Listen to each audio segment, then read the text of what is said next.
Good evening, everybody. It is 6:08 p.m. on June 10th, 2021. This is the regularly scheduled meeting of the Somerville Planning Board. I'm Mike Capuano. I'm the chairman. With me tonight is Amelia Aboff, Rob Buchanan, Jahan Habib, and we've got two new additions to our planning board family. Erin Gino, who is a full member, and Debbie Howard Easton, who is an alternate member. We want to welcome them to the planning board, and I'm looking forward to serving with them for the next many years to come.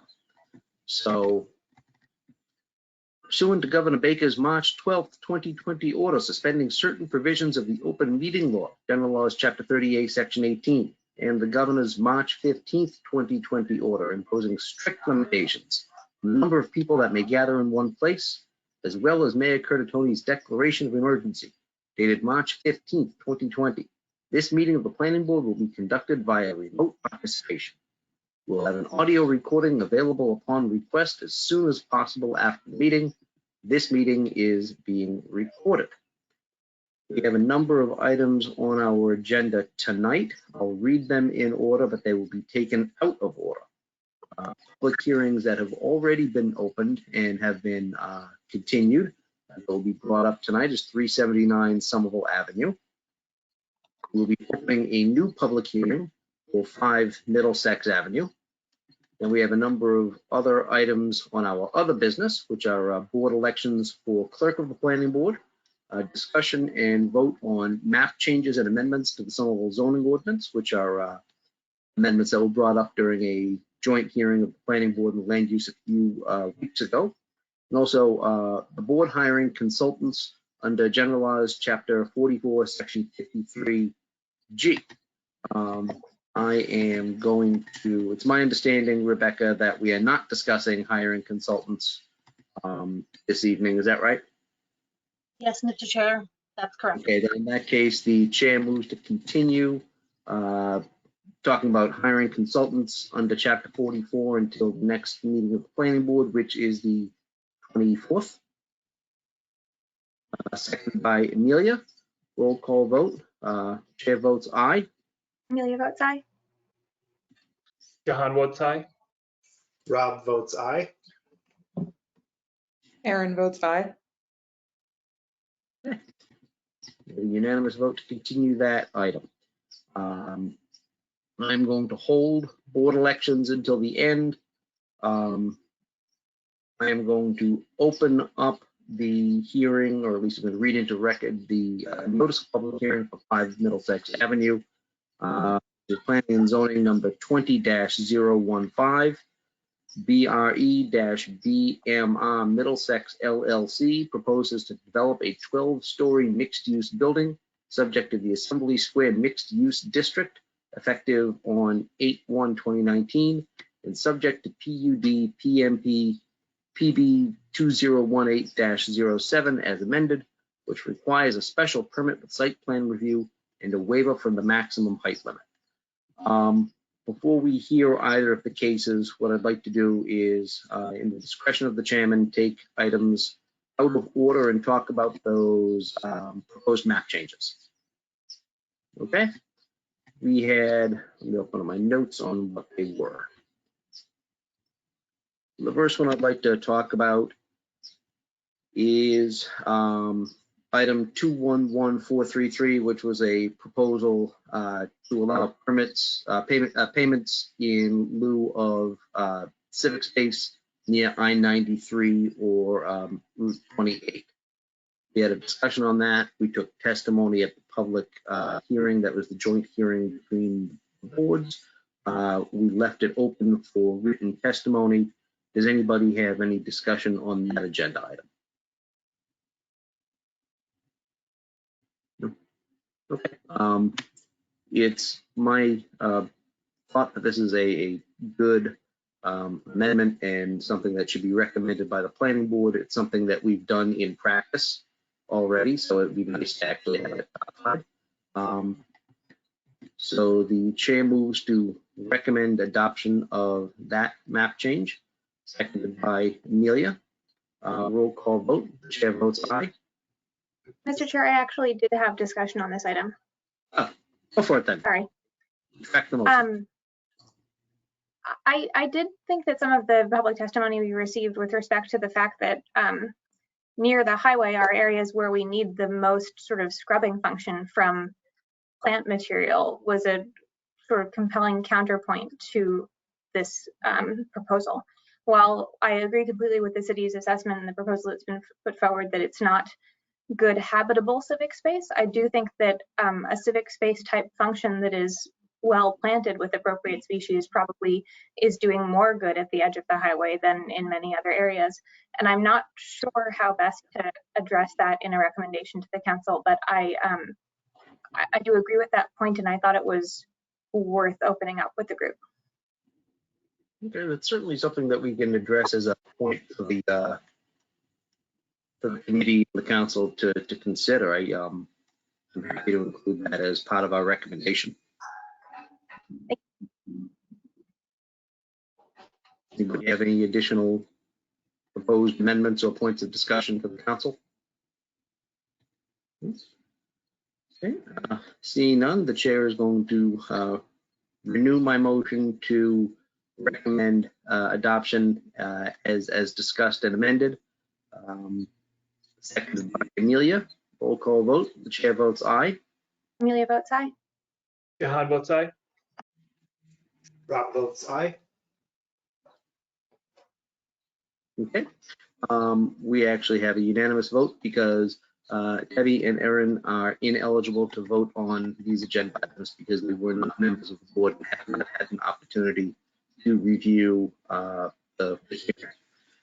So the next one I'd like to talk about is agenda item 211611, which is a proposal by Mayor Curtatone to make amendments to the zoning ordinance for body art services use standards. This is to add tattoo policies and something.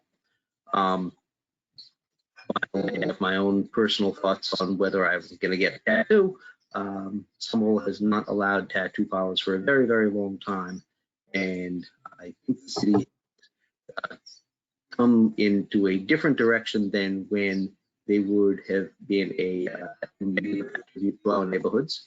I think that if zoned correctly and regulated correctly, they could serve a positive and a valuable function, just like any other business in the city that's allowed under the law. So it would be my feeling that this is something that I would be happy to recommend approval to the council. Does anybody have any additional comments or proposed amendments on this agenda item? No? Okay, seeing none, the chairman moves to recommend adoption of that particular map change and amendment to the ordinance, seconded by Amelia. Roll call vote. The chair votes aye. Amelia votes aye. Jahan votes aye. Rob votes aye. And again, because we have two members that are ineligible to vote on that agenda item, that is a vote unanimous approval recommendation. Next one I'd like to talk about is agenda item 211612, a proposal by Mayor Curtatone to make amendments to the zoning ordinance to regulate rooftop mechanical systems and mechanical penthouses. This was something that was brought up with several larger buildings having mechanicals on the roofs of their building, and this is a way to make sure that they are properly screened and set back and not overly intrusive or otherwise detrimental to the building. So does anybody have any comments or questions on this agenda item? Mr. Chair. Yeah. I had two comments on this agenda item. First, as amended, there is a specific exemption for roof-mounted solar photovoltaic panels. I think that exemption should either be revised to the previous language where I believe it was more generally sustainability equipment in support of sustainability goals, or it should have an explicit call out for solar hot water heating systems, which I think we are unlikely to see in the districts where this amendment is being proposed, but they're an equally viable technology, and I think they should be have the benefit of the same exemption.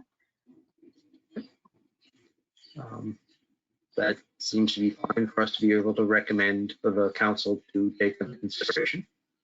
And then more generally on this item, sorry. I would agree with that recommendation. More generally, I do have concerns about this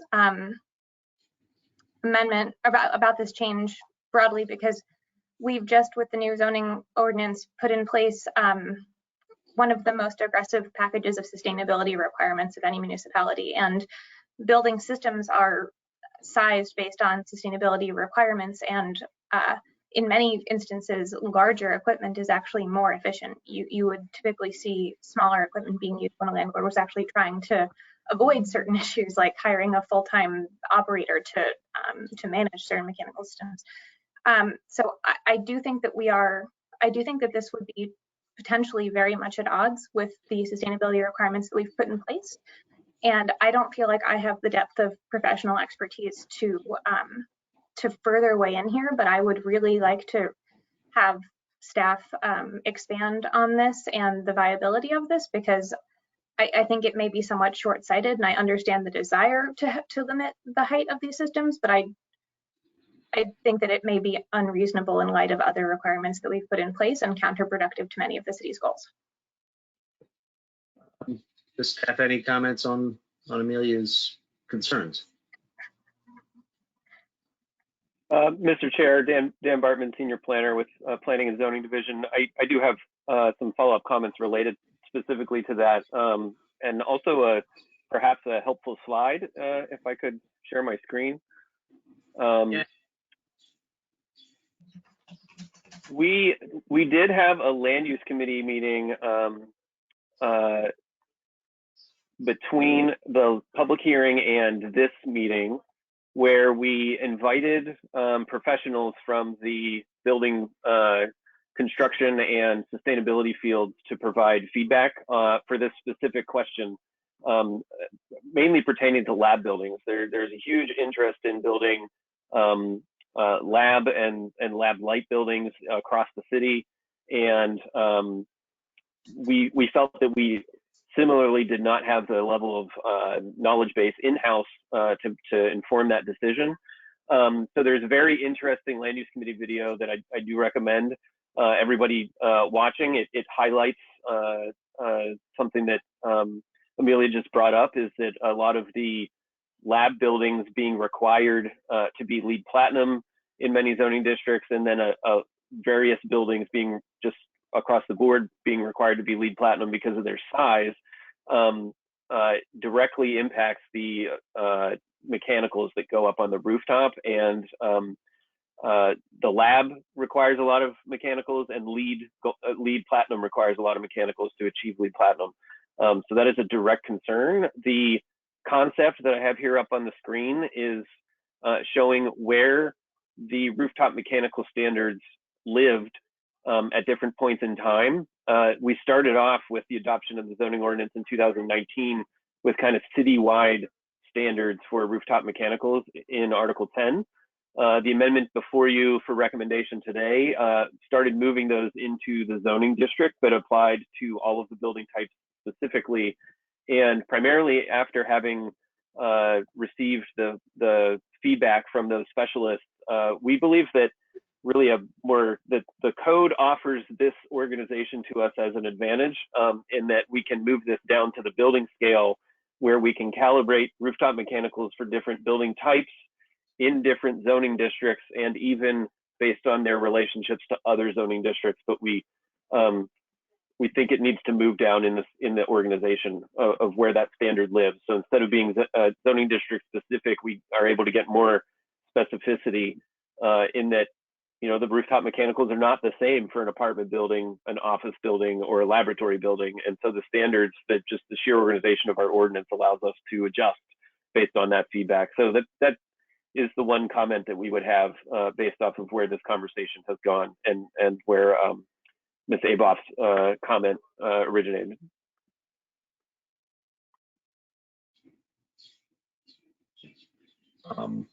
Sorry if I'm, sorry.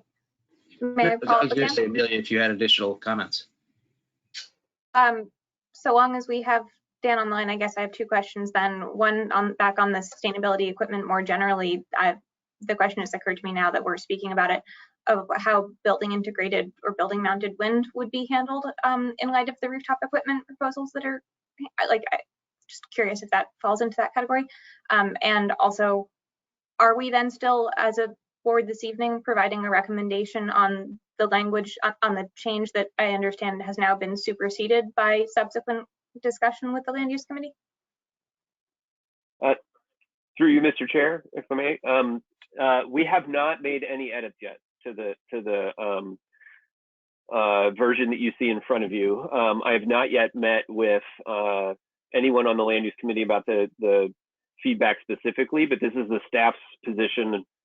There is an opportunity to be more specific and get more control over rooftop mechanicals based on the building type specifically.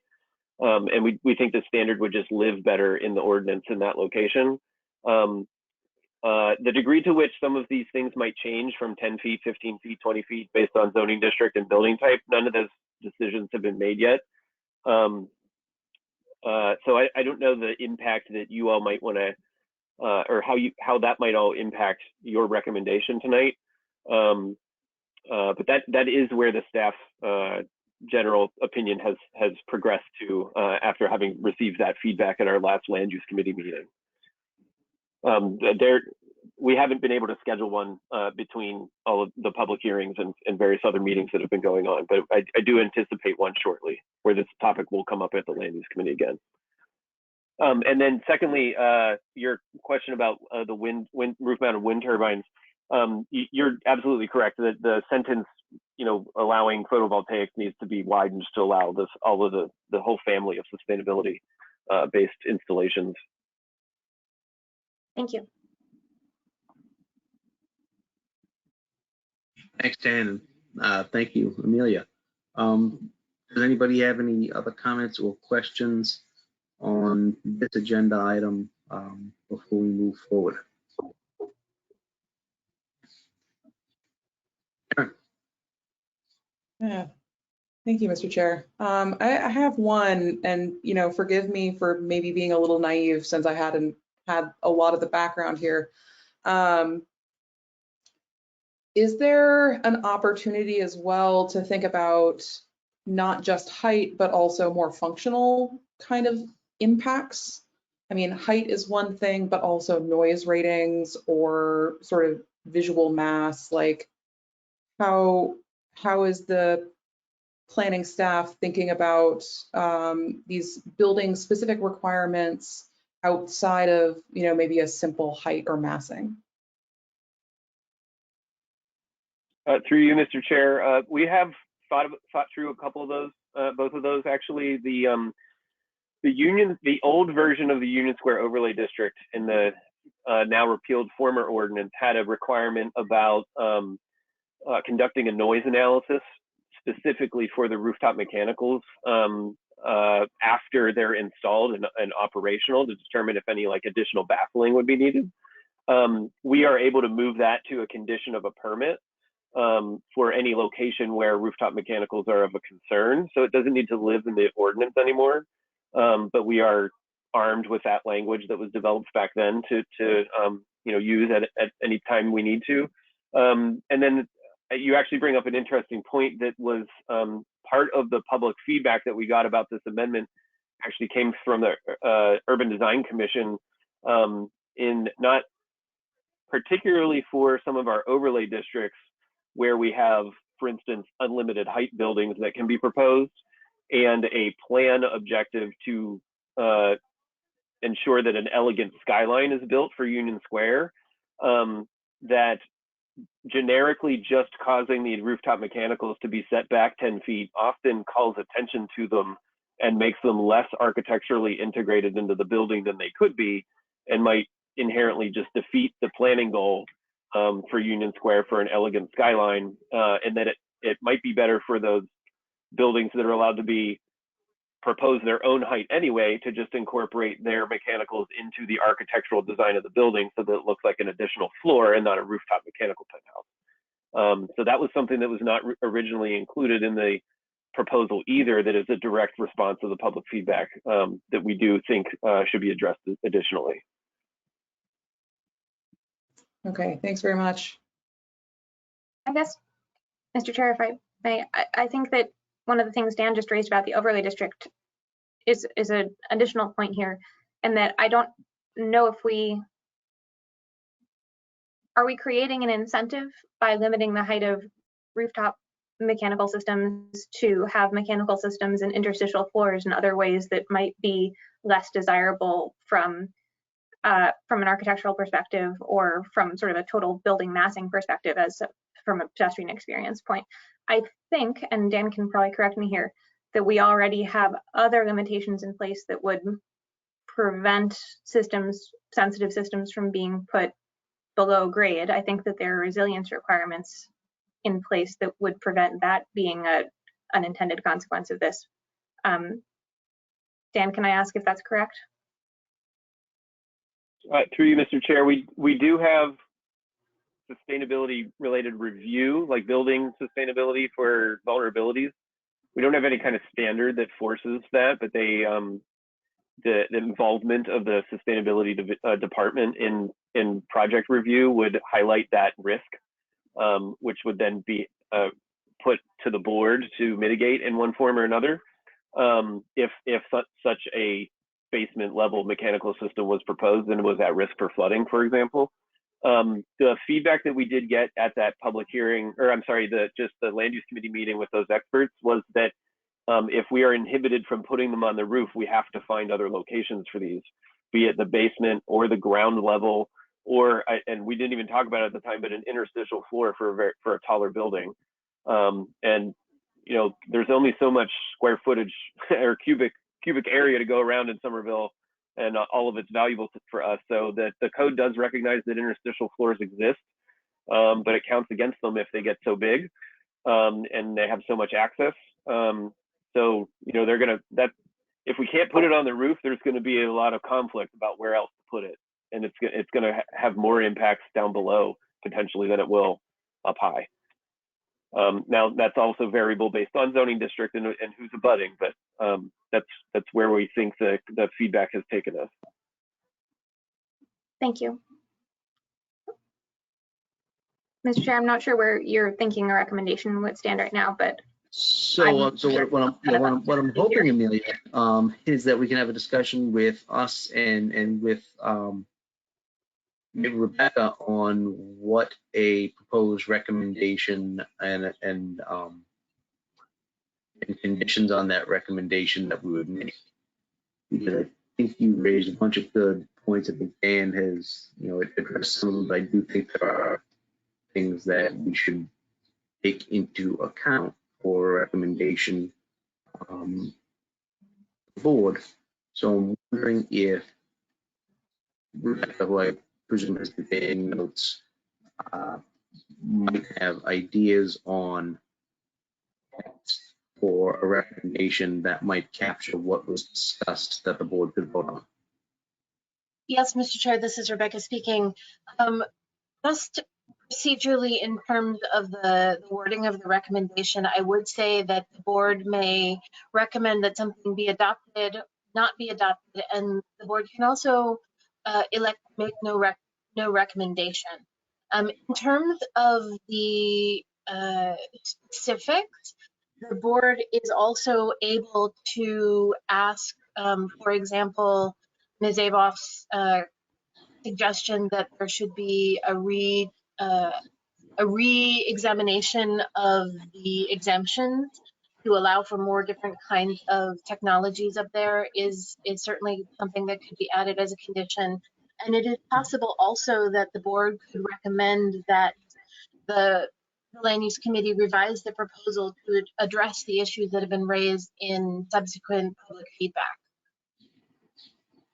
So I think I agree with both of the suggestions that you made, Rebecca, because what we have regularly done when these types of proposed ordinance amendments and map amendments come to us is we very rarely vote no. not to recommend things unless we think that it's affirmatively against the spirit of the ordinance and intent. So if it's something we're not in support of, we generally make no recommendation. But if it is something that we think has merit, what we've traditionally done is, as I think you guys all know, is made recommendations with suggested points for the board to consider. And the planning board discussed these certain concerns that we had, but in the spirit of making a positive recommendation, we've made suggestions that the Board of Aldermen and the council we take special attention to. Things that we're not saying, vote wholeheartedly in support, but take these issues that we think merit additional consideration kind of in perspective. What we've also done, because sometimes it does happen kind of like this particular amendment where we're presented with something and then in the council or in council's committee, proposed amendments get proposed that haven't been before this board yet. So what we've done in that case, which seems like it's kind of there in this one, is to suggest take all of what we're saying, but in light of any additional amendments that have been proposed or discussed to them before the council. So I think, Rebecca, is that capturing what you're suggesting too? Yes, Mr. Chair. Okay. So then I think we have a recommendation with some conditions that were raised by Amelia and that are in light of kind of ongoing discussions with the land use committee. So if this is something that we have additional comments or questions on, we should raise them now. Otherwise, what I'd like to do is move to recommend adoption with those caveats in place, with the conditions and points to consider raised by Amelia and discussed by the board and with staff, and also in consideration of the fact that the text of this proposed amendment may change by the time it gets to the council in the totality of their discussions. Is there anything that people would like to change or amend or otherwise discuss on that proposed recommendation? Okay. Seeing none, the chair moves to recommend adoption of that agenda item as amended and qualified. Seconded by Amelia. Roll call vote. The chair votes aye. Amelia votes aye. Jahan votes aye. Rob votes aye. Thank you all. And again, we have 2 members who are ineligible to vote on this agenda item, so that is a unanimous vote. Next is agenda item 21193, a proposal by Mayor Curtatone, make amendments to the zoning ordinance for the small business overlay district and to the zoning map. Does anybody have any comments or questions to this proposed amendment?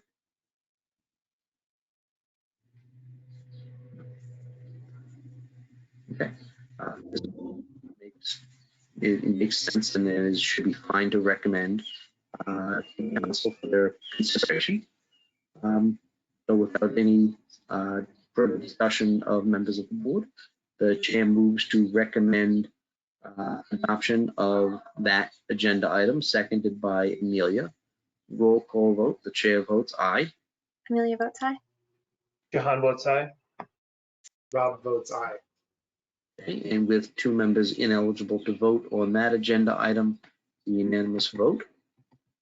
And the last one is the Davis Square rezoning. Agenda item 211170, a proposal by Sam Judd to rezone his property at 256 and 278 Elm, 58 Day and 7 Herbert Streets to a mix of Civic and CC4.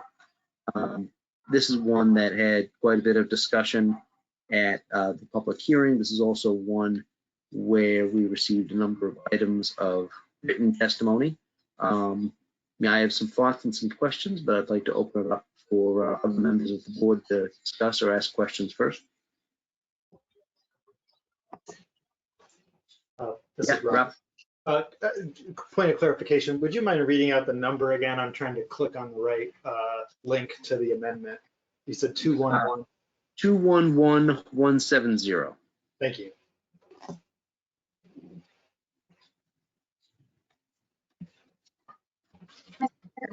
You have it up?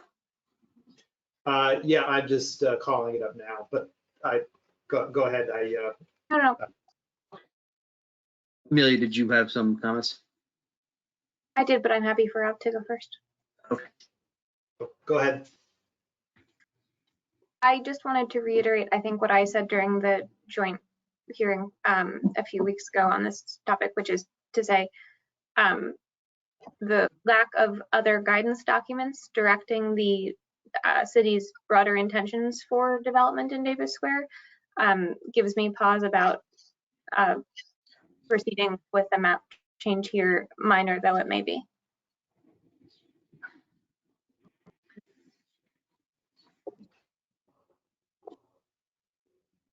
Rob or Jahan, do you have comments or questions? Because I have a few.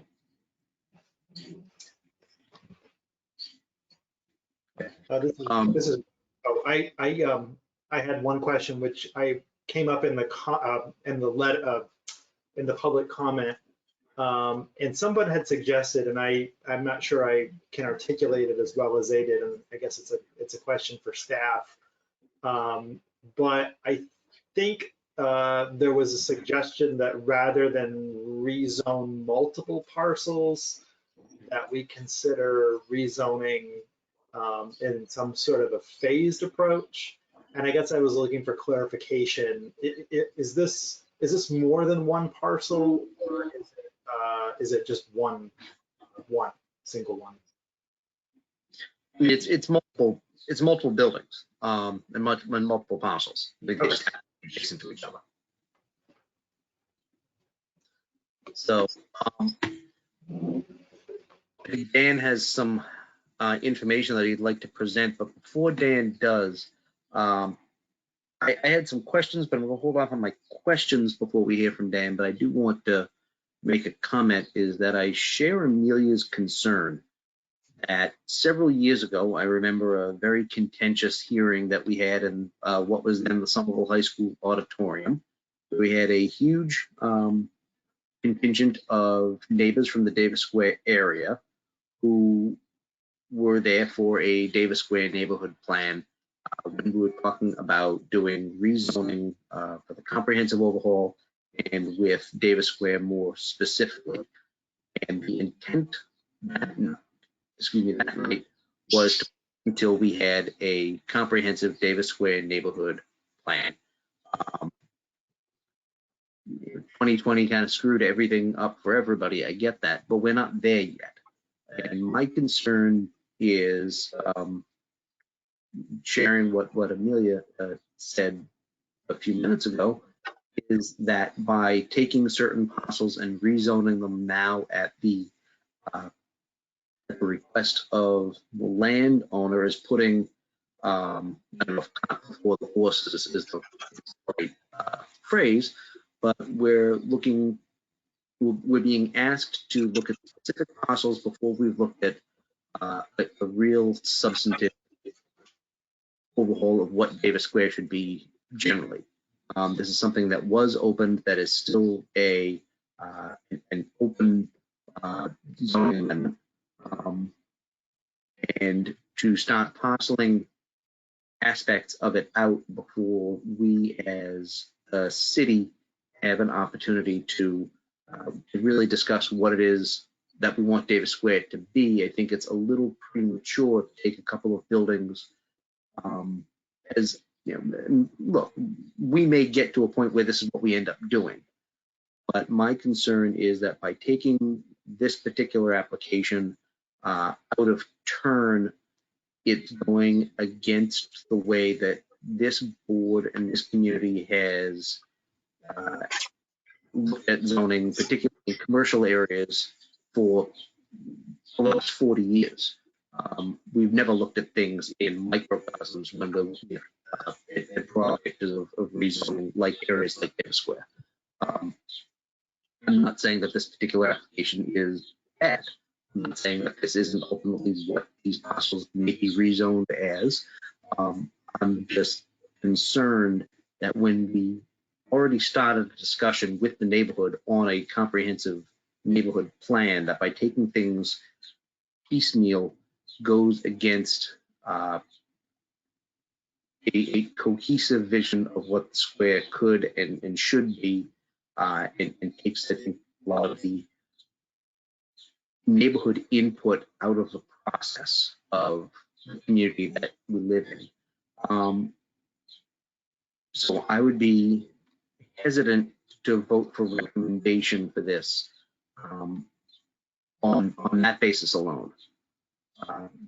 But before I continue, I do want Dan to talk about a couple of, he has a few slides. So I'd like to see Dan's slides.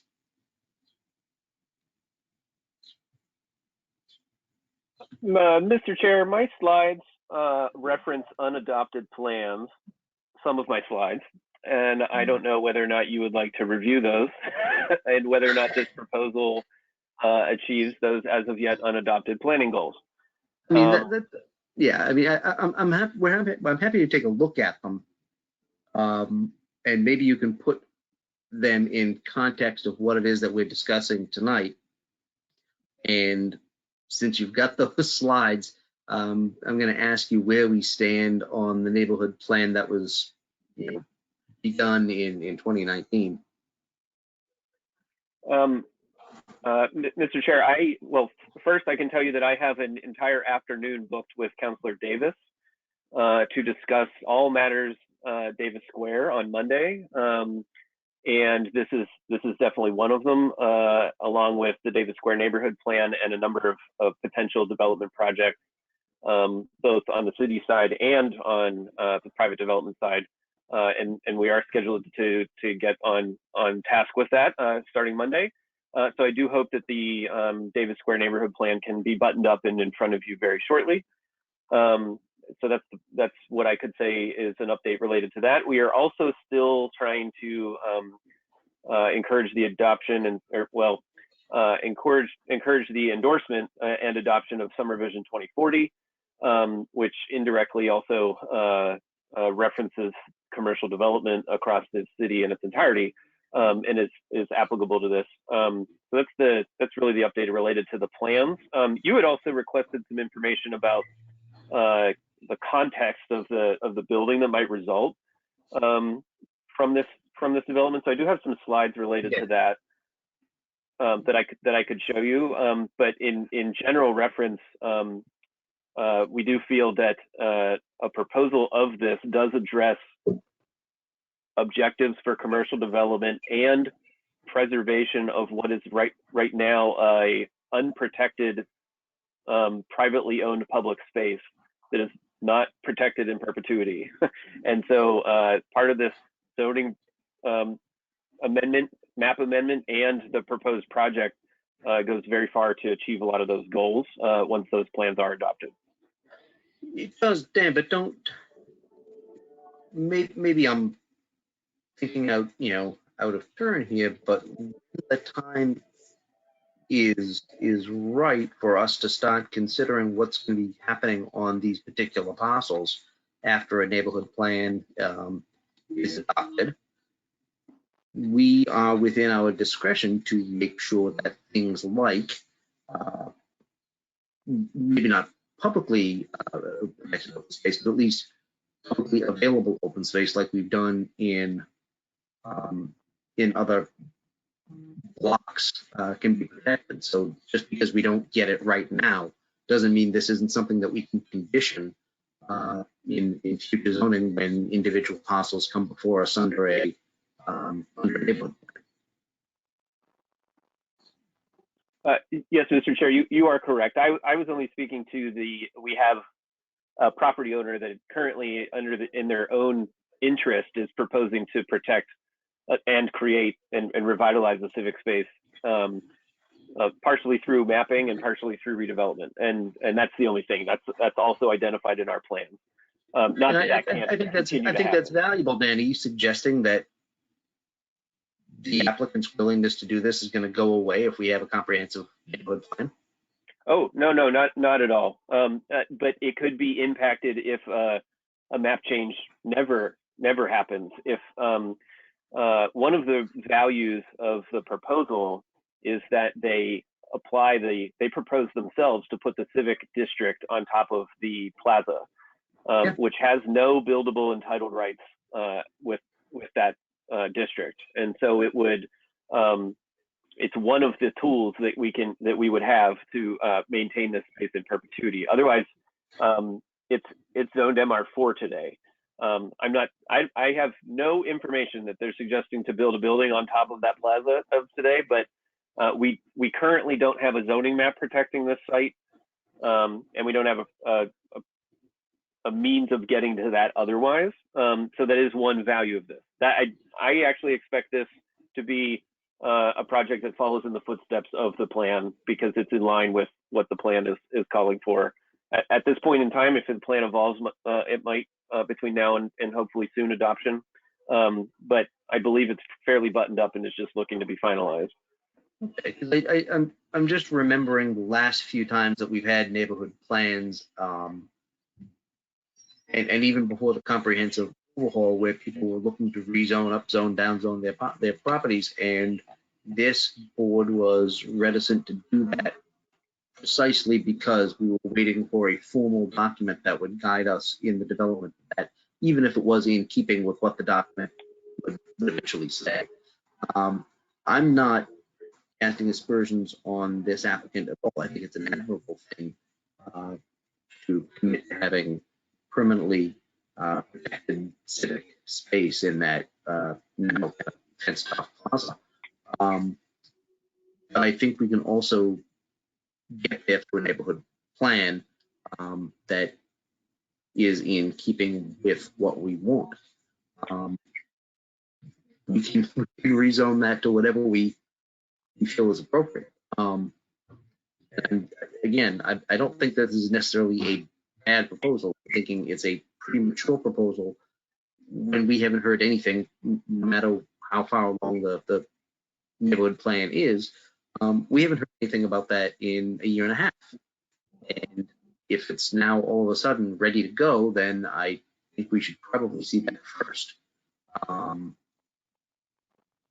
The staff would definitely agree with you, Mr. Chair. In keeping with what the board's done over the last, as long as I've been on the board. Mr. Chair, if I can add, and it's not arbitrary that that's how we do things. Like, my understanding is that this board derives its statutory authority from the existence of planning documents at the city and neighborhood level that have gone through all of the appropriate planning board, city council, and staff review processes. So it's not I'm incredibly in favor of density in Davis Square and would love to see the outcome of a neighborhood plan that allowed something higher than MR4 on this parcel, quite frankly. I don't know that that will be the outcome, but my objection is only on process and principle, not at all on the content of the plan. I think the content of the plan is, as you said, admirable. I think you and I are on the same page, but Dan, before we continue and ourselves about things that we already agree on, I'd like to see some of your slides to see where it is that we are. Sure thing. I will share my screen again, and the staff shares your perspective that plans should lead in development. I don't want to sound like I was disputing that. No, I don't think you were. Can you see my screen? Yes. Okay, so this is actually a slide that was removed from one of the draft versions of the Davis Square neighborhood plan because it helped inform the development of our upper story step back standard that already exists in all of the MR zoning districts. But I wanted to highlight it because it shows you us planning infill development on some of the parcels in Davis Square. What we're looking at here is kind of a bird's eye view down on the end of Holland Street and looking down Elm Street towards Porter Square. And the subject development site actually happens to be on the right-hand side. But this is us looking for reference points on how tall buildings maybe could be, or what form buildings could be to fit in with the surrounding buildings. And you can see we were drawing a lot of height reference to 1 Davis Square, which is where CVS is located, with the general premise that we shouldn't have full built out floors above 4 floors that in relation to that building. That's because some of the other buildings in Davis Square are also similarly 50 feet, which 1 Davis Square is also. So this is an example of the staff. I modeled all these buildings myself and made this graphic. This is me drawing reference points from corner to corner of all these buildings to find similarities.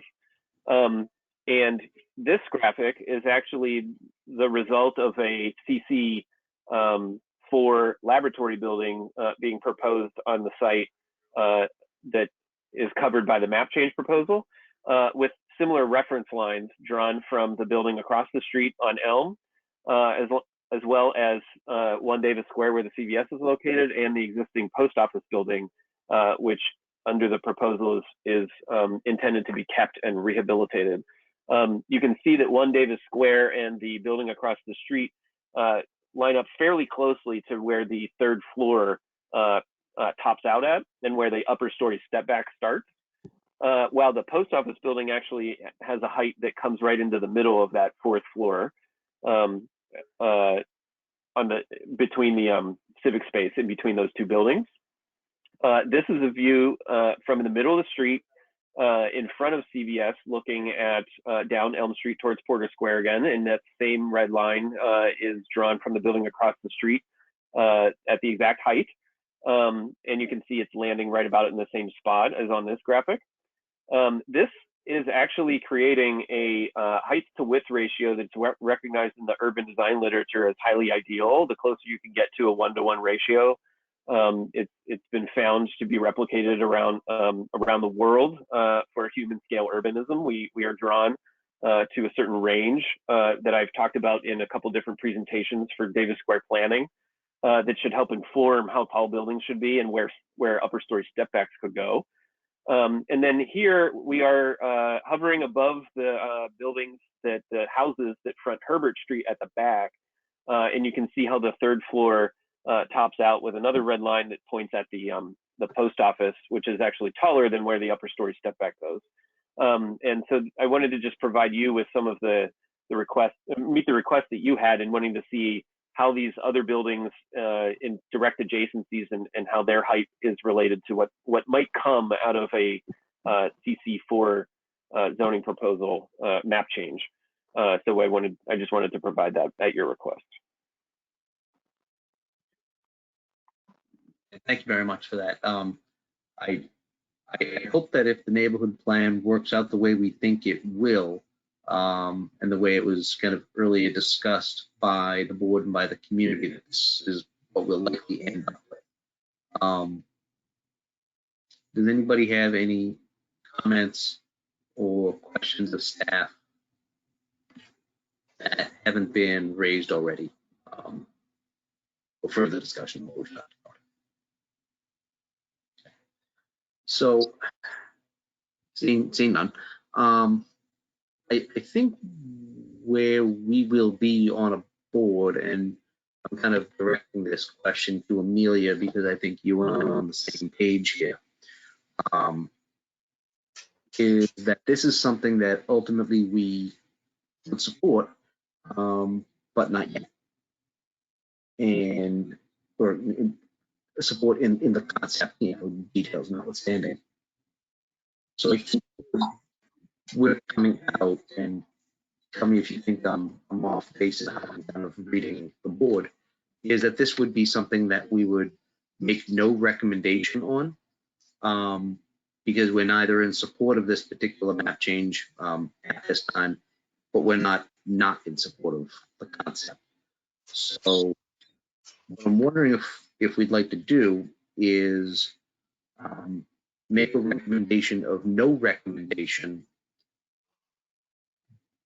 but a note to the council, to the committee, that no recommendation is not based on one that is not in support of the idea behind these map changes, but because we want to wait for the neighborhood plan to come out first, give guidance on the square as a whole before we start parceling out map changes. Do you think that's something, Amelia, that you agree with? I do, and I'm wondering if there is, I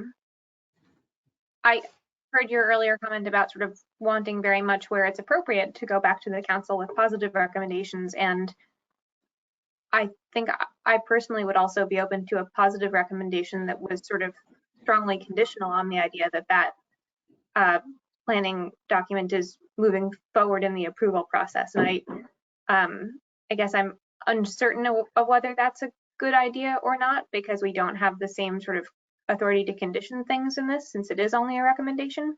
So I'm on the fence between those two approaches, I guess. I mean, so the way I look at it is maybe staff can clarify how we've done it in the past, but I always thought a positive recommendation was something that we made to the council saying, this is something we think should move forward as it's been presented to us. And with that understanding of what a positive recommendation is, I don't think that's what we're saying. Because we don't think that it should move forward as it's been presented to us. We think that it should not move forward until certain things have come into play. Now, if staff has a different opinion on how the council would interpret that recommendation, knowing fully well that they could take a recommendation and throw it in the trash, what do you think?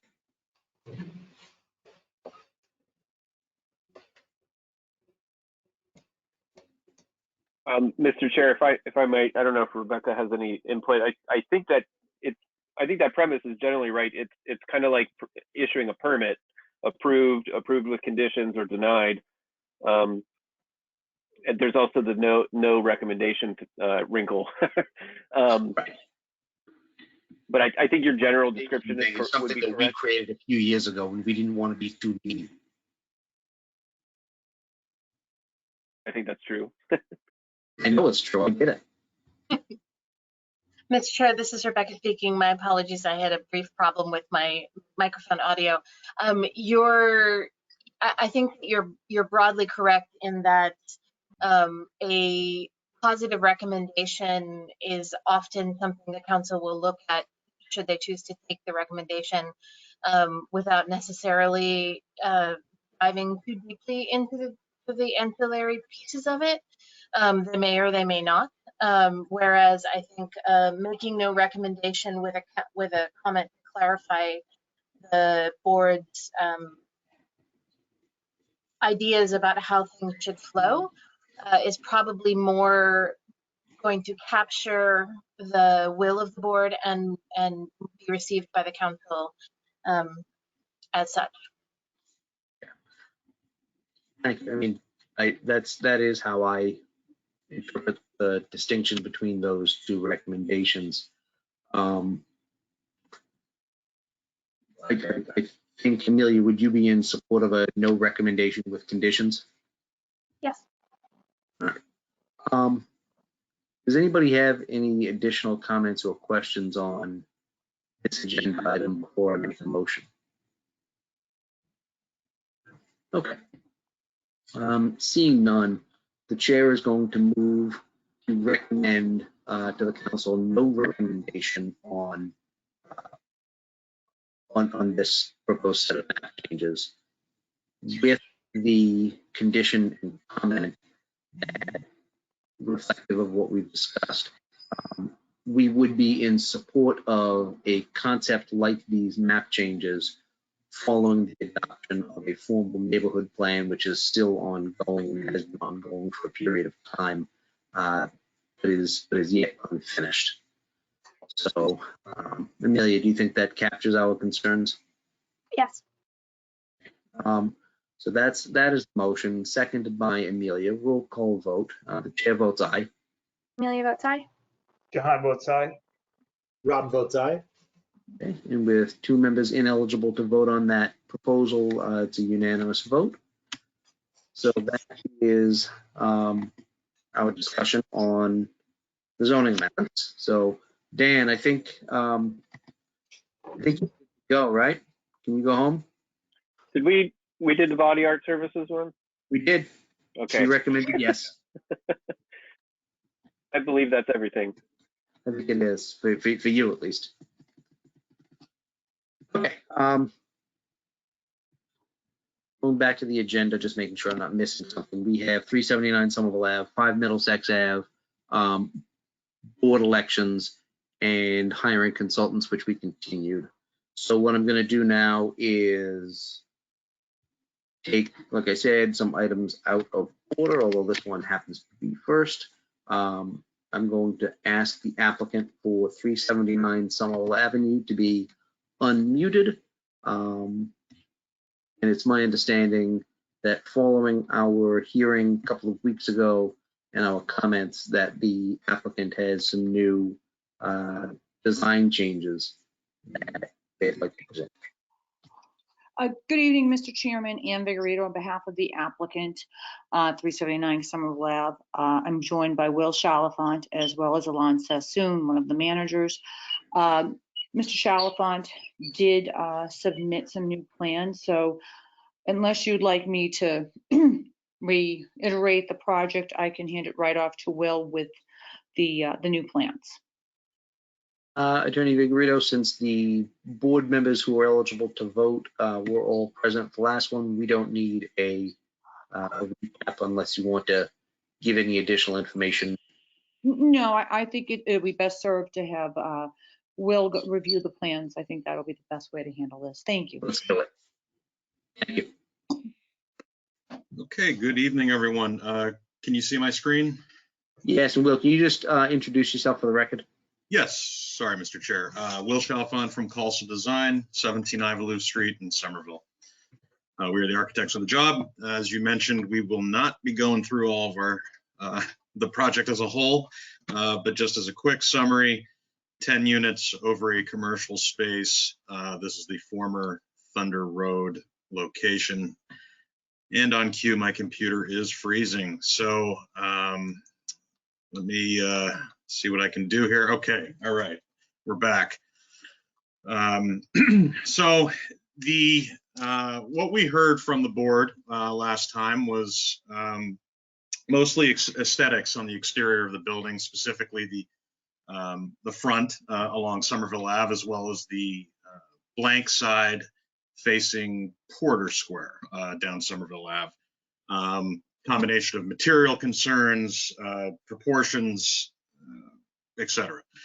So what we've done is revise this building to hopefully meet your eye a little bit better. So just as a reminder, this was the previous version, again with the patinaed copper. I believe, Mr. Chair, you referred to this as a cyclops on the top floor. So we're looking to move past the cyclops look and maybe more of a Herculean image here. So the major changes were to sort of tone down these materials as it was originally presented, provide a little bit more unity from side to side. I know there were concerns over symmetry. We sort of had that bay on the left-hand side that was off-centered slightly. We also had an additional bay in the middle with smaller balconies. So we've actually done some improvements to the building itself by by anchoring these balconies against this bay, we've actually enlarged them. So we've gone from, I want to say, roughly 60 square foot balconies to closer to 100, which I think is going to be a lot nicer for the residents within. As well, we had this sort of blank bay here previously. We have the staircase that goes behind that, and it sort of created this void space that frankly was going to have nothing more than a sprinkler head within it. So we've used that as an opportunity to enlarge that second floor balcony as well. And again, work with some of the symmetry that we talked about, some of the trying to pay homage to some of the buildings already in Union Square, but a subdued color palette. I think there were comments about it being a little bit bland, and we've tried to make this a handsome facade that we feel can stand the test of time as far as, you know, not being faux historic, but also being respectful of its context around it and then moving forward. So I think elevations are one thing. I think the perspectives are going to help more, but I did want to just address that blank wall for a moment and sort of our thought here. So this, my computer's going to freeze right now. This blocks is the existing building next door. So really we're talking about this upper area that's going to be visible dependent on where you are and what height you're at. So I really hope this doesn't freeze on me. I apologize. The thought was that since this is adjacent to really the formal entrance to Union Square, and there's kind of just a small sign there already, to kind of take a nod with the old, you know, Coca-Cola paintings on the side of buildings, things like that. And if this would work, okay, so we have a sort of a welcome to Union Square script that would be done in artwork. This wouldn't be an applied, it would be more of a sort of maybe a distressed paint. And I do apologize historically if I'm getting my dates wrong, but I believe that Union Square was formally created in 1875, although I did see some different numbers here and there depending on where you look. But I will certainly defer to Sarah White on that moving forward. So the idea was to kind of have this be a symbol of entranceway to the square. And I'm just going to jump to the renderings because I think it's the most effective way to view this. So again, here's our signage up here. It's referencing, you can see here is actually the sign that says welcome to Union Square down here in the corner. So it's sort of a nod to that, but also, you know, to your original point, trying to clean up a somewhat blank wall as we are on the zero lot line. And we unfortunately don't have the ability to put windows in this wall. But I think that this gives a better representation of how this is going to fit within its context.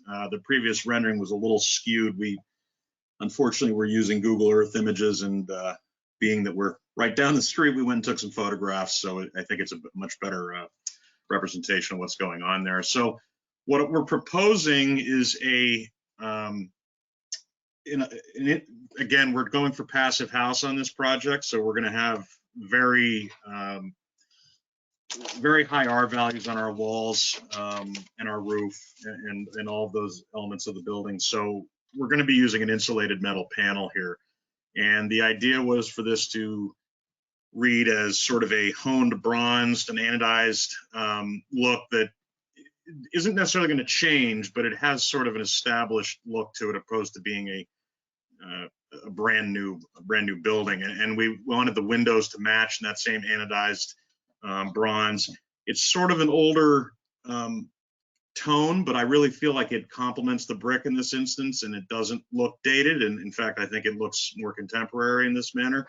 And again, we can see these balconies being anchored by the larger bay, the outdoor space that's created, as well as the shelter from above. We are south facing here, so we're proposing a sunshade over here, which is just more in tune with the passive house design ideas.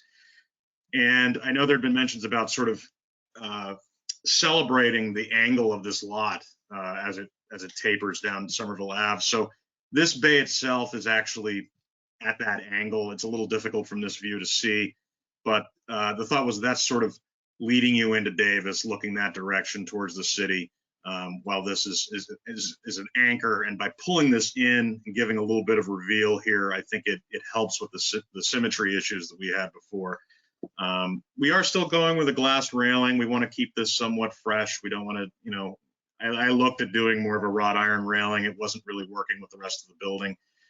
We've really tried to help with that symmetry on that top level, adding windows. We're actually within a stairwell over here, so that'll be it'll be within the stairwell, not the unit itself, but it helps with that symmetry. There was some concerns over that at the last version.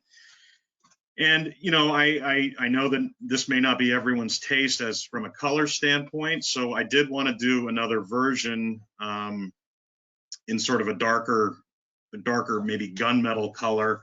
I don't really think it works as well, but I am happy to, if that's the board's pleasure, we can certainly move in that direction. But I think the bronze really works better with the brick. It's less of a contrast, a little warmer, and I think it just feels a little more polished, whereas this, I think, could potentially feel a little cheaper, maybe would be the right way of looking at it. So my preference is the this version here.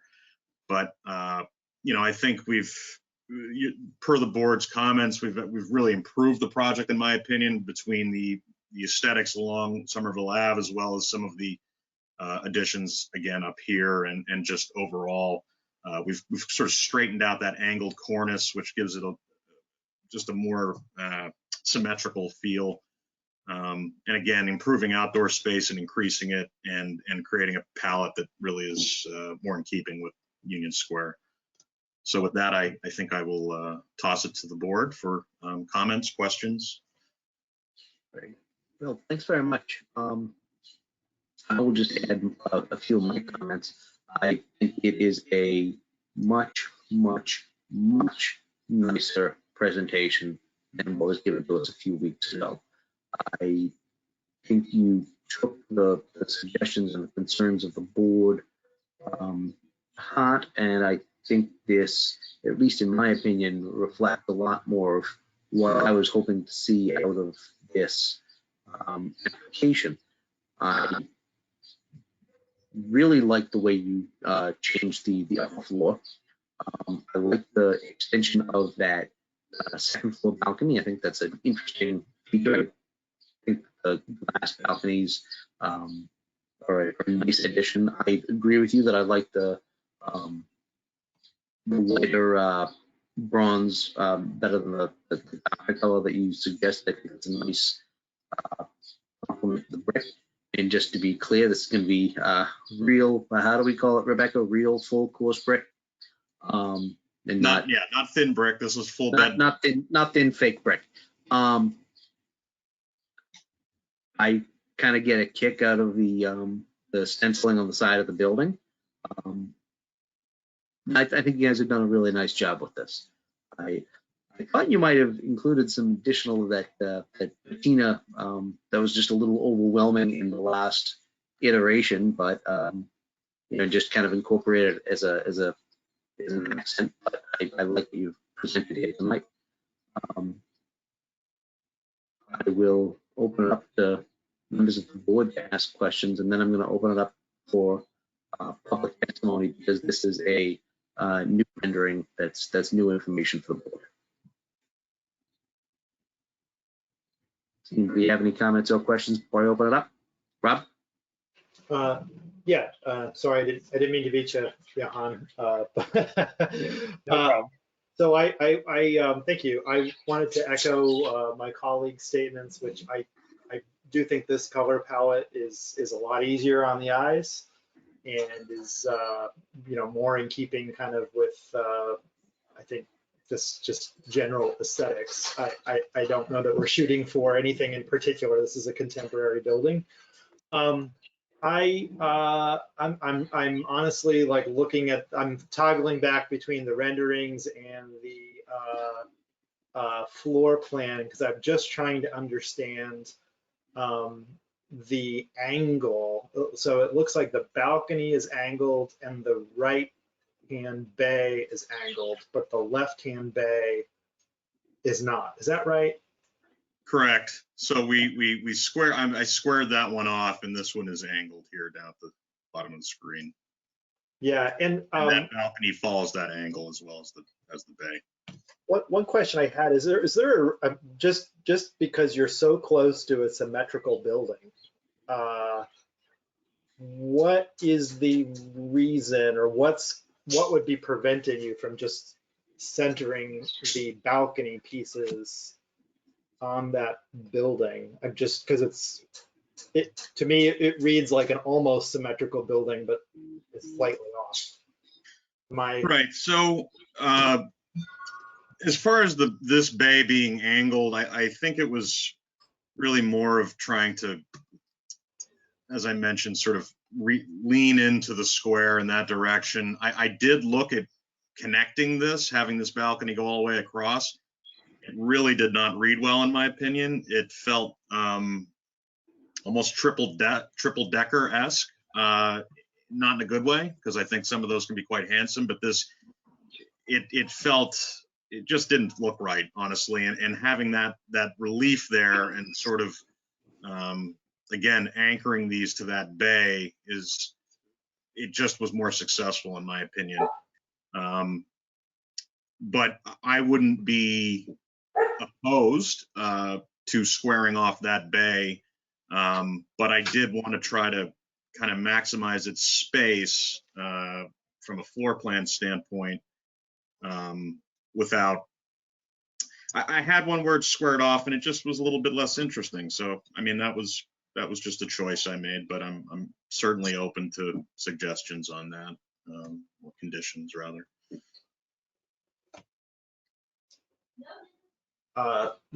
Thank you. And I guess my only two questions would be, is there I guess the other follow-up question I have, is there a reason why the left side bay, why that is there a reason why the right side bay isn't the same width and, dimensionally sort of symmetrical to the left side, like one's 2 windows, one's 3? Yeah.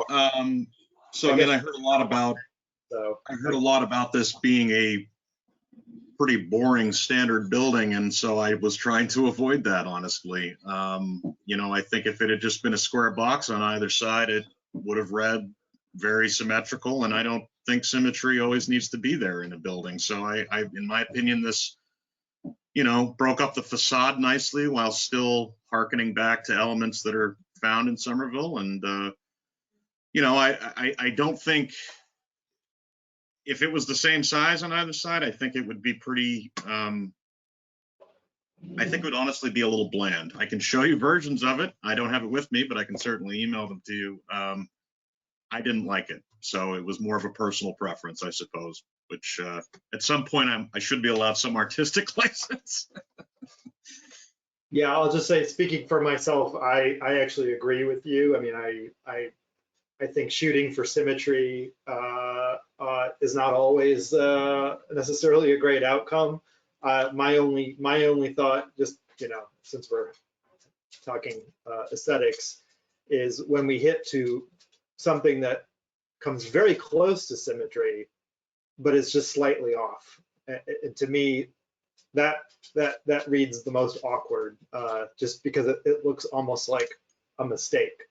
And I'm not saying that this is in that vein. I'm not saying one way or the other. I'm just commenting on it. So at the moment, though, I just want to say I do appreciate the changes, and I can understand where you're coming from a design perspective. I do think, honestly, that this is significantly better than the last one. If I had one sort of observation, and I'm not sure that it meets a level of a condition, I do think that the what's the main door for the residential entry is not entirely clear from what I'm looking at. And there is some degree of guideline in the zoning that kind of calls that out. And I don't know that it's a guideline, not a requirement here, but I'm not sure that that's necessarily apparent as I'm looking at the design. Sure. So I guess my response to that would be that, I think the ground floor pedestrian experience is predominantly going to be revolving around that commercial space, and that as a result, it is more in the forefront of what the pedestrian will experience, and that while it is still a mixed-use residential building, it's secondary, really. It's identified. I think, depending on the signage that's there, it may become more evident.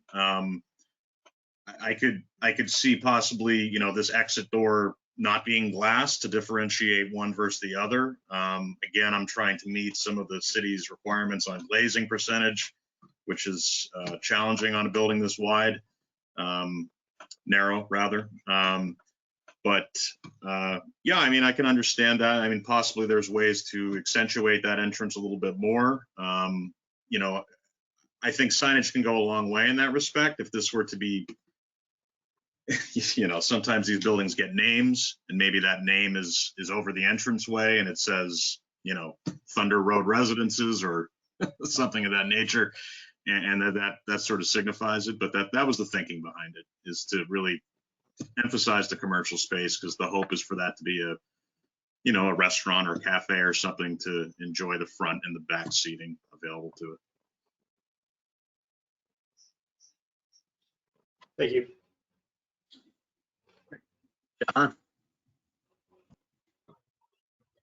Thank you, Mr. Chair. And to Mr. Chalfant, I just want to say that this rendering is far, far superior. I share my fellow board members' comments and praise. I just have two very, very basic questions. The first one is around the aluminum panels with the bronze look. Can you comment on how reflective they would be in comparison to the previous pre-patina setup? And then the second question is, I just would like to know the material that's used near the roof line, right up top. It looks like cinder block to me, but I'm just not sure about that. So if you could comment on that, I'd really appreciate it. Sure.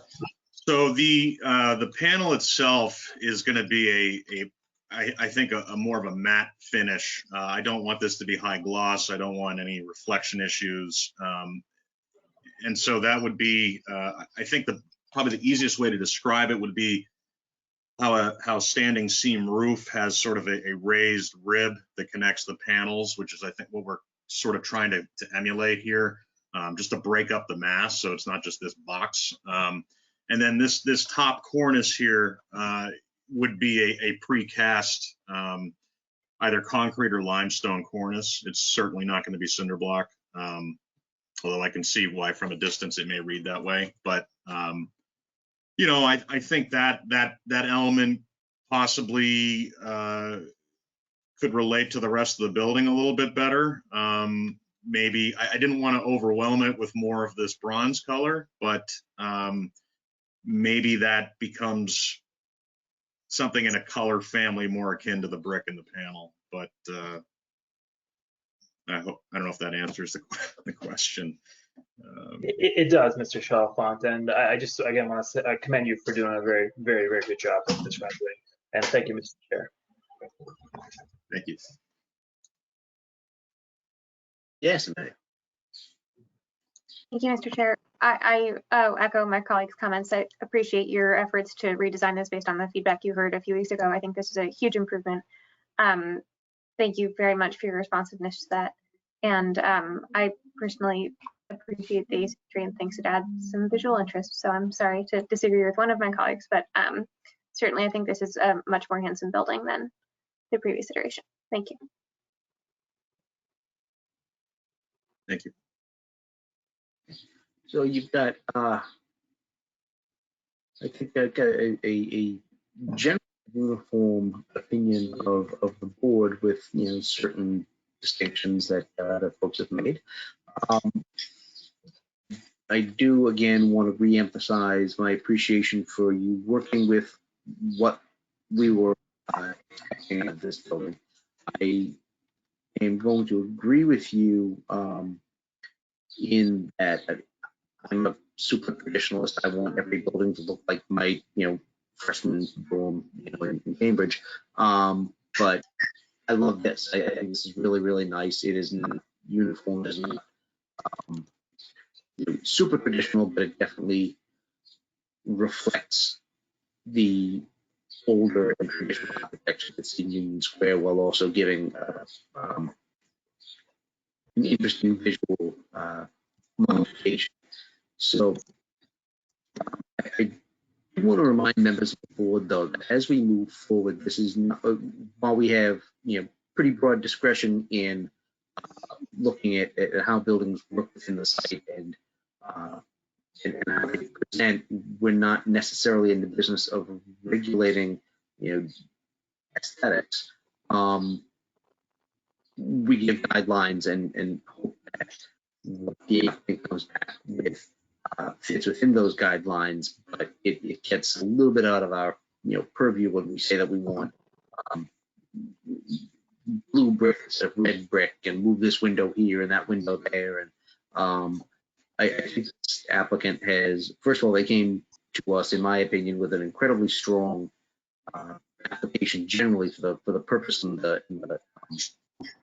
the use of this building and the number of units and what they were anticipating on making with this application. And I think it's only been even more impressive by the revisions that they brought to us tonight. We had some comments and questions about the parking issues, and before I open up for public testimony, I think Victor had a comment on some parking on this application.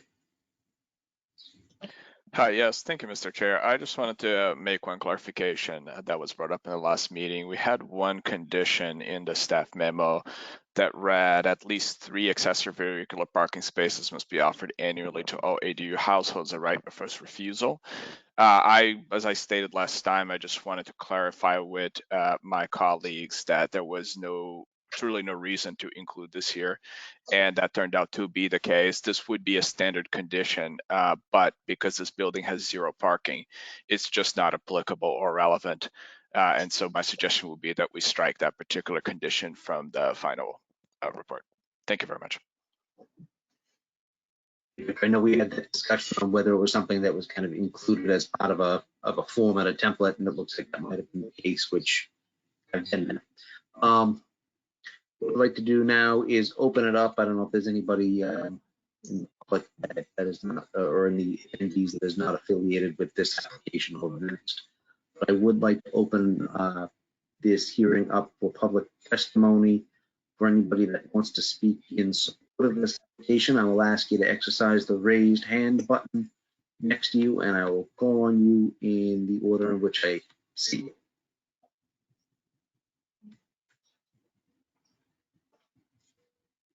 One more scroll because I didn't see anybody.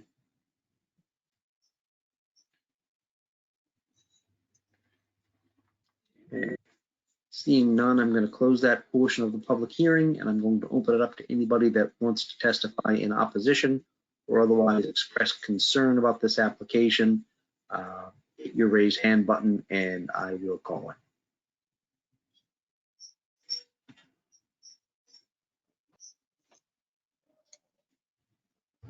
Going once. Going twice. Seeing none, I'm going to close that portion of the public hearing and reopen it to for discussion or for questions to staff or to the applicant. Does anybody have anything more that they would like to say or know about this application? Okay, I'm going to go to my cheat sheet. And we are looking at for 379 Somerville Avenue, the site plan approval and special permit.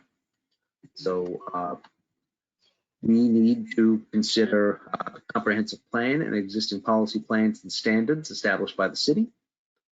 We need to consider, and we have, the intent of the zoning district where the property is located, and any mitigation that was proposed to alleviate the impacts attributable to the development. We've had that discussion. We've read the staff recommendation, staff memorandum. And also for the special permit for the household living use, we need to look at the suitability of the site for household living principal use compared to other potential principal uses. The ability of the development proposal to meet the demand for dwelling units of various types, sizes, and bedroom counts. The increase or decrease in the number or price of any previously existing ADUs. The number of motor vehicle parking spaces proposed for development within a transit area, which in this case is 0. We have discussed and reached conclusions as a board on all of those. So the staff memorandum has certain conditions that we've discussed, one of which is proposed to be limited tonight per Nick's comment. Does anybody have any additional comments or additional conditions that they'd like to add? Okay.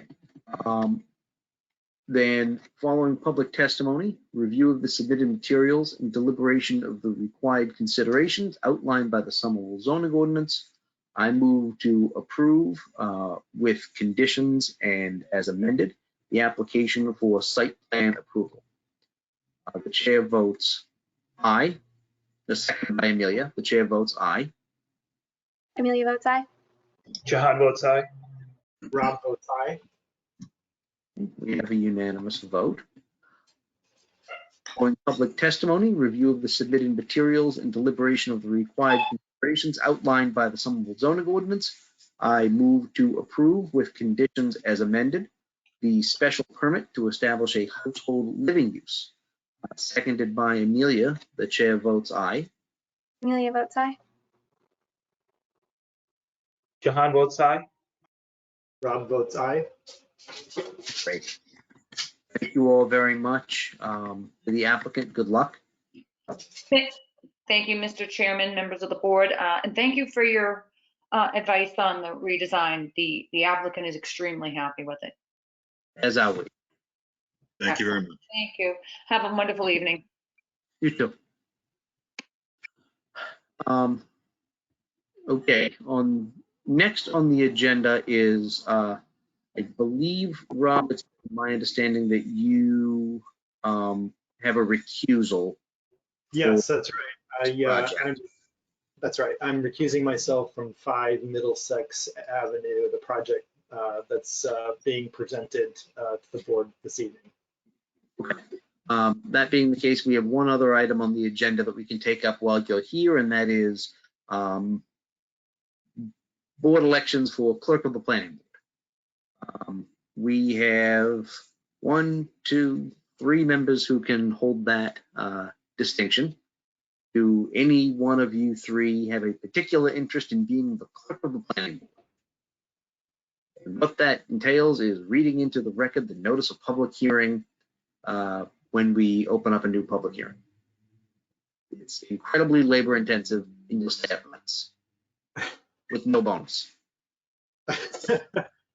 I'm happy to volunteer if to take one for the team.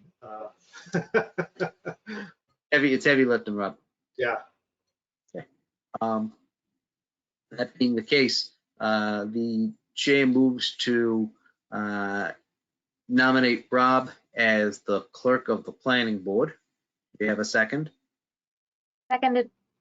Seconded by Amelia. Roll call vote. The chair votes aye. Amelia votes aye. Jahan votes aye.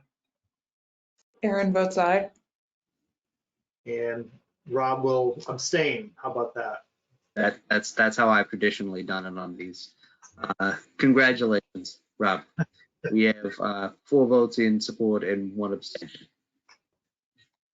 And sorry to have stolen your thunder tonight. I already read in the notice of public hearing for the one that you're recusing yourself from. I'll practice before the next meeting. A lot of vocal training. Okay, so you have recused yourself from the last item on the agenda. Okay, then in that case, I'm going to wait for you to click off, and then we'll. Okay. Next case up is 5 Middlesex Avenue. So I would ask the applicant and anyone else on the applicant's team to be unmuted and have the opportunity to share their screen and make a presentation, please.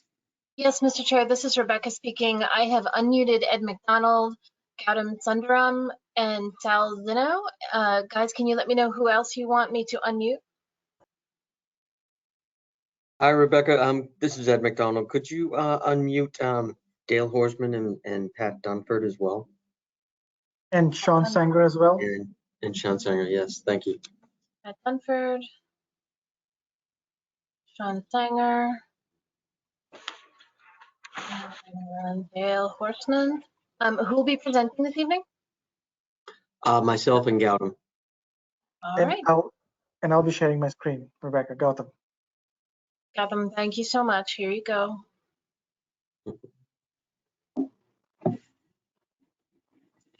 All right, Mr. Chair, we're all set. We are. Just a reminder to the applicant, prior to speaking, if you could introduce yourself for the record so that we know who we've got.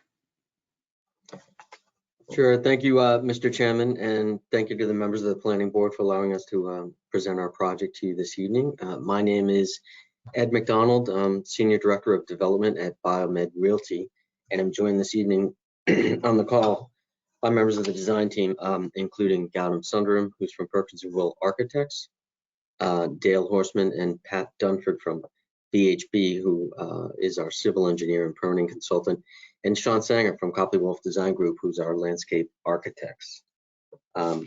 We're all really excited to be in front of you this evening for this hearing, as it represents a significant milestone in the project, both for us and for the city. We feel it's a culmination of 2 years of meetings and discussions with the city, including Sarah and Rebecca and the various planning departments to amend the master plan and to move through the phase 1 design to get to this point. That process, if you may remember, included 2 neighborhood meetings, the first of which was in November of last year, and the second, which was in March of this year. In addition to those 2 neighborhood meetings, we met with the Urban Design Commission in January and with the individual planning departments as well over the course of that period of time. The process resulted in the special permit application for the phase 1 project, which is blocks 21A and 21B, and was submitted in March of this year. So thank you again for taking the time to review that and get us to this point. I'd like to hand it over now to Gautam from Perkins & Will, who's going to walk you through the phase 1 design proposal that includes both of those blocks, block 21, which is essentially comprised of 21A, the lab and office building, and 21B, which is the structured parking garage. Gautam? Thank you, Ed. Good evening, Mr. Chair and Planning Board members. My name is Gautam Sundaram, Principal at Perkins & Will. I hope you can all hear me clearly and also see my screen. I'd also like to acknowledge colleagues of mine from the design team, Robert Brown, Principal, Eric Quaney, and Sandra Smith. And I want to assure you, if for any reason I can't answer any of your questions, we have a deep backup as well to make sure that we can provide you all the information that you need today.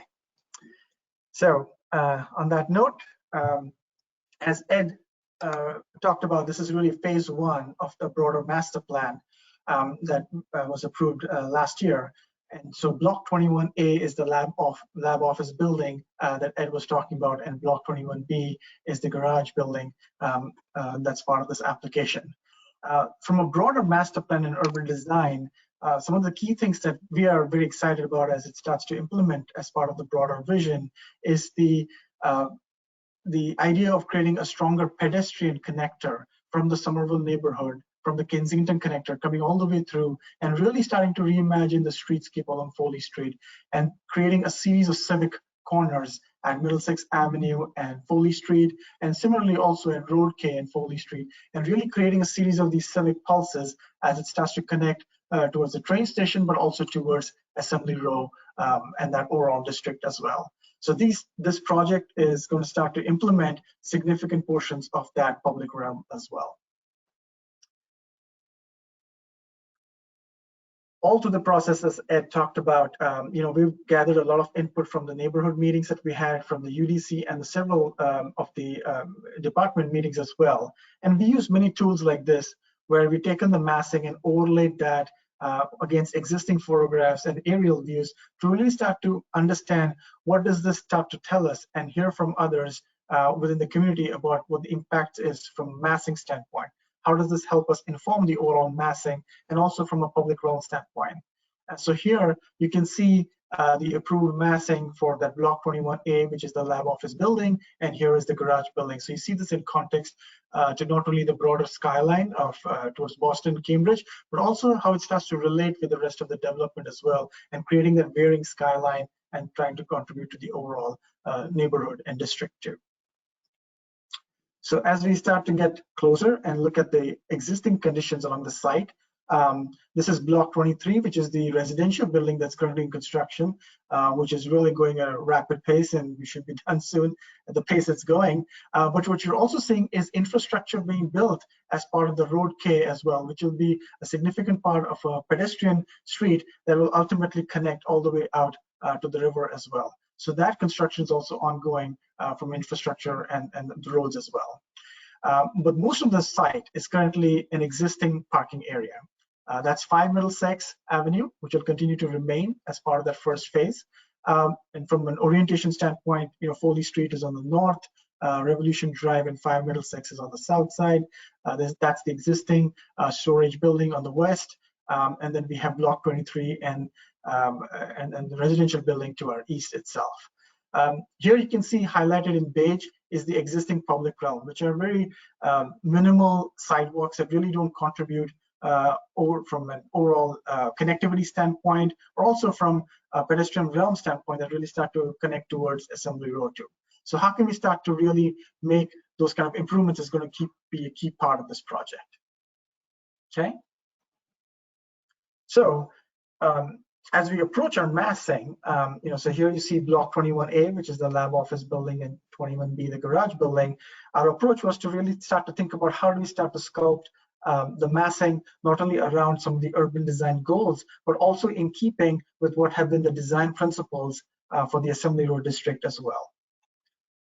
So here you start to see a series of diagrams, and really starting from the top left-hand corner, really taking the program itself, and start to see how do we start to break and sculpt that massing. Our next move was to start to break building A with 21A into 2 really volumes and break down the scale. One as it's facing Assembly Row, and second as it's facing the highway itself. And then start to elevate the 2 masses and create a variation in scale itself for a couple of reasons. One is to really reinforce of creating a very transparent ground floor along the garage building and also along the lab office building. And second is to really break down the overall mass and try to create much more of a difference in scale and break it down. And then the third was, in keeping with the overall Assembly Row district principles as well, is to create a clear distinction with a base, which would be very transparent and really animated with as many active uses as we could that contribute to the vibrancy of the public realm. The second is really creating a distinct middle. And then the third is with creating a distinct top with how we would treat the penthouse. And so this really lends itself to how we start to not only sculpt the massing, but also how we start to think about from an architectural character and approach. And so that led us to really start to create a sense of a hierarchy. So here you can see as the building is raised, and so you start to really see that recess along the ground floor and then creating a clear primary facade as it's facing the public realm of Road K and also towards Assembly Row. And the taller mass, which is highlighted in orange, as a secondary facade facing towards the highway. Very similar, the garage building, one of the key things that we are very excited about is that it has a fire station as part of that. That really anchors that corner at Middlesex Avenue and Foley Street. And so to really think about that corner as a primary building facade as it's highlighted here, and then the orange is really as the secondary facade. Also continue to keep a very distinct base, and you'll see more renderings and views of how we approach that. So that really has created a framework of how we think about the massing and how we start to approach from an architecture character. Okay. And as I mentioned, the ground plane has been really a key driver as to how we've really thought about how this integrates with the broader framework. So what this graphic is showing you is really a ground floor plan with all of the public realm improvements that are being proposed as part of this phase one. So I'd like to start from the corner of Middlesex Avenue and Foley Street that really is being anchored by what would be a new fire station for the Assembly Road district.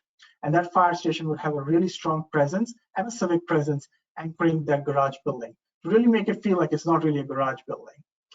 Second is what's highlighted in the blue would be retail spaces along the entire base of the garage building. And so that really contributes to what would be now a new streetscape with really wide sidewalks of nearly 15 feet in dimension, with a distinct tree canopy planted within the green verge, and a clearly designated bike lane as well that's separated from the vehicular traffic and from the pedestrian traffic. And so that really now starts to create this very strong pedestrian boulevard connecting all the way what could be from the Kensington connector to the Assembly Road district. So as then we continue along to see the base along block 21A, which is the lab office building, anchoring the corner with what would be a new bike room, which also has bike storage. So that really starts to create a much more of a visual transparency so you can see inside, and to treat that in a way to really say we are really trying to demonstrate the amenities as part of that mobility plan and showcasing some of those amenities as well and making them part of the public realm and anchoring that corner. And then continuing along that edge is a series of meeting rooms and office spaces that would really help create much more transparency at the ground plane that you can actually see through and help contribute towards that activation of Foley Street and also along Road K. Along Road K, one of the other things is that as a great opportunity is we've eliminated the parallel parking spaces in discussion with the engineering departments. And what that has done is created a much wider, public realm. And that really public realm really starts to create a very strong pedestrian connector. And that really creates a series of different ways of how we think about the sidewalks, but also how we think about the trees that start to frame that space as well. And so then as we continue along, what we like to see is a lobby that really starts to be much more participating as part of the public realm. And you'll see some exciting renderings of that with the drop off as well off of Road K as well, to really make this a much more of a pedestrian anchor. And what we've tried to do with the lab office building in the lobby is that it's not only facing Road K, but it's also facing on the south what will be a temporary park right now, but in the long term for the master plan would be a new park that will be built as part of that master plan. And then with retail as well at the base of that lab office building that's facing this temporary park.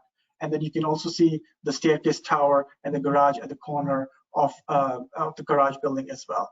Really trying to activate all of the corners and make strong architectural gestures that really start to help contribute towards the overall public realm. The temporary open space, and we'll talk a little bit more about that, and Sean will share more of the thoughts on the overall landscape plan, but are really a ways of how we can start to continue to create much more vibrancy, replace that parking lot right now with what could potentially green spaces and a series of diverse spaces that could be programmed in a number of different ways.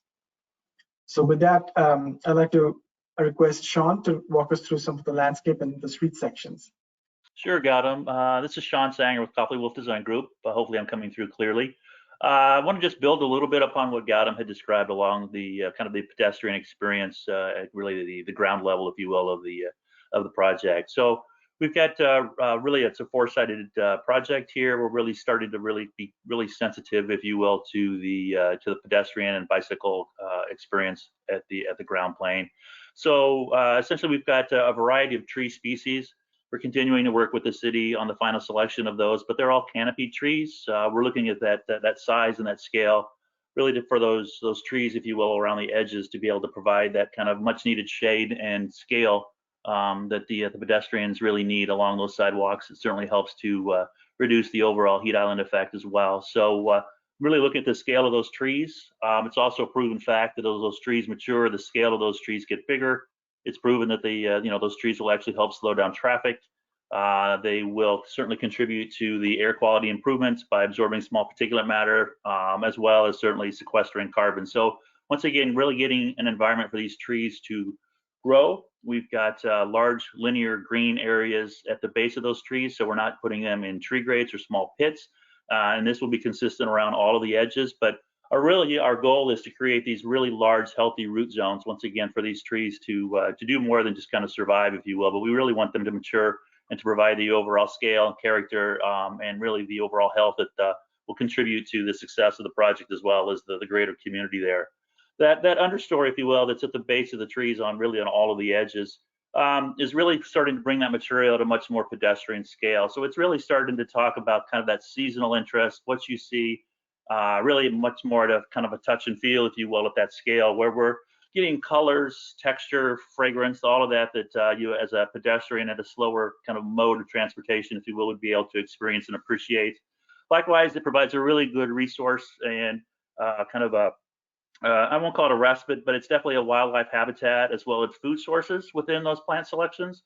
Certainly, it will contribute to a support of local pollinators as well. I've already kind of mentioned the fragrance aspect, so it's really kind of getting all the senses involved within the plant material selections. And then I'll say too that those long and linear kind of open spaces will actually support our efforts on the stormwater as well. So what we're going to be doing is catching the sheet flow off of the sidewalks into those, so it will help kind of reduce the overall storm quantity of that water, and then it will certainly help through the filtration of that water to improve the overall quality of that runoff as well. And certainly we will be working to really get into a palette of low maintenance, drought resistant, and primarily of native plant materials within that within those beds. So once again, really being really specific and sensitive to those plant material selections. And likewise, we're working with the residential project that's going on right now at Block 23 within the hardscape. Once again, they're ahead of us as they're under construction right now, as Gautam mentioned. So we are continuing to contribute or collaborate, if you will, on their paver selections. We have very similar, obviously, concrete finishes. I will say that our proposed finishes right now on those walks is a saw cut. We're really trying to be really sensitive to getting a really smooth, but certainly a slip resistant surface. And once again, trying to make that be really respectful and sensitive and making that as inclusive as possible for those walk surfaces. Likewise, looking at the broader context of assembly as a whole, making sure there's a continuity of that detailing as well. And we continue to work with them likewise on the bike racks, the curbing, benches, and some of the other site furniture that we will certainly have on the project.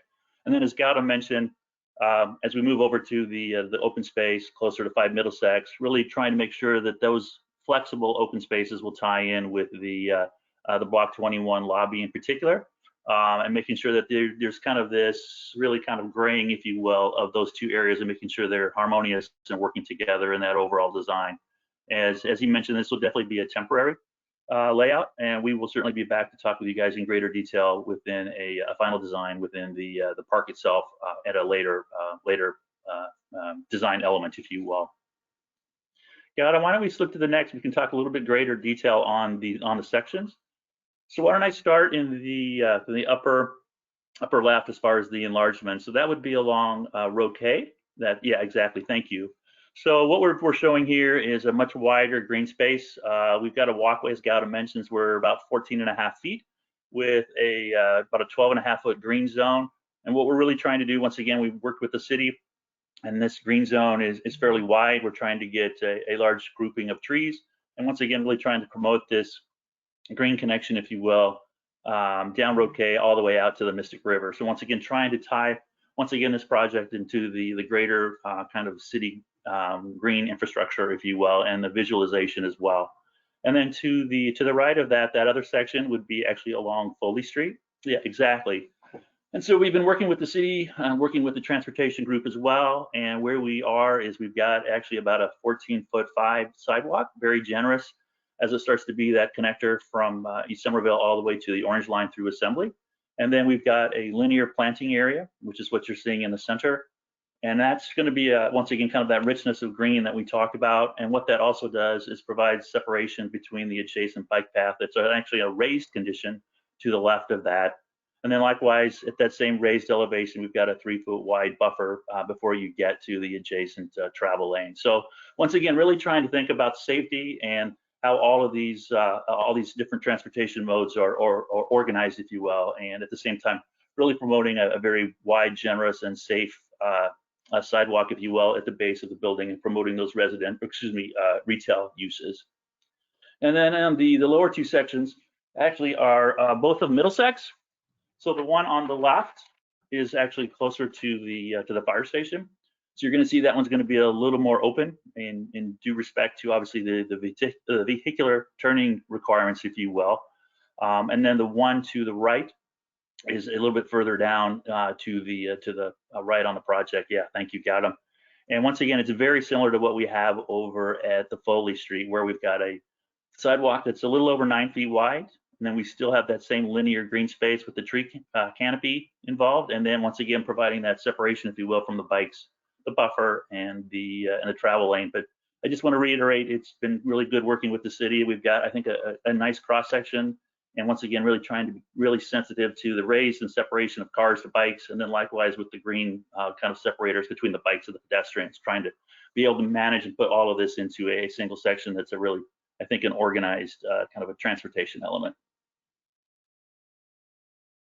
Thank you, Sean. Yeah.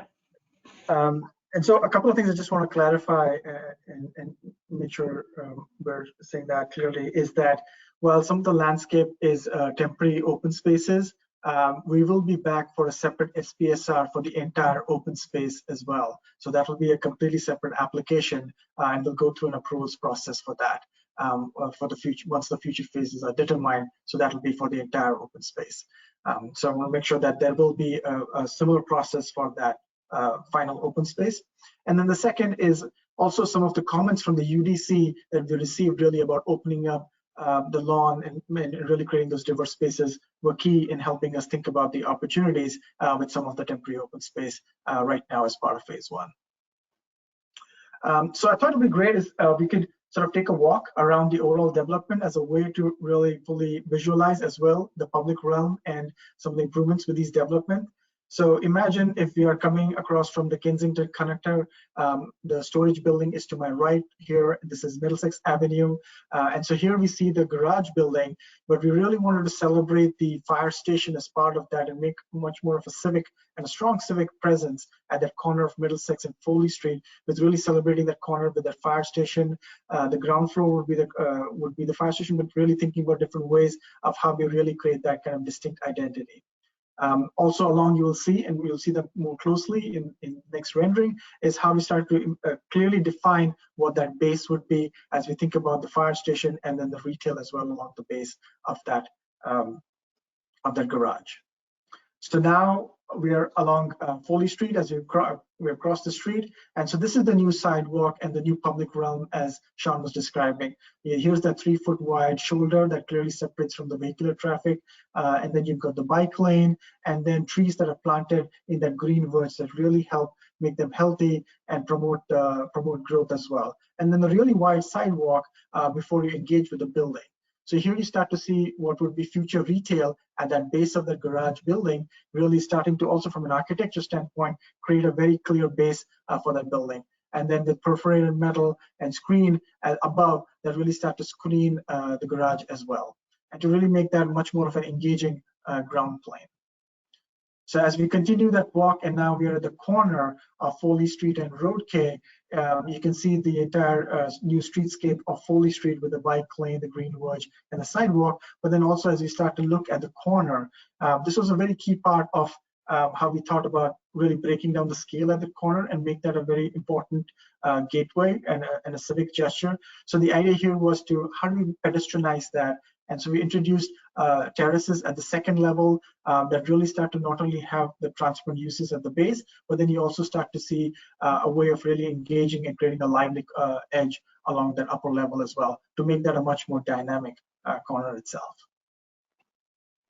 And this is one thing that we're very excited about, is that hopefully this is the start of a conversation of how we could now reimagine what is the recently named Harold Cohen Street, the new public realm of that very wide sidewalk and the trees, as Sean was describing, that really starts to become a key piece of a very pedestrian street that connects what would be a future park all the way out to the riverfront. So here you see that wide street along what would be transparent uses, a terrace at the upper level, groups of trees that really start to create a much more shaded environment with a lot more of the ground plane planting, as Sean was just describing.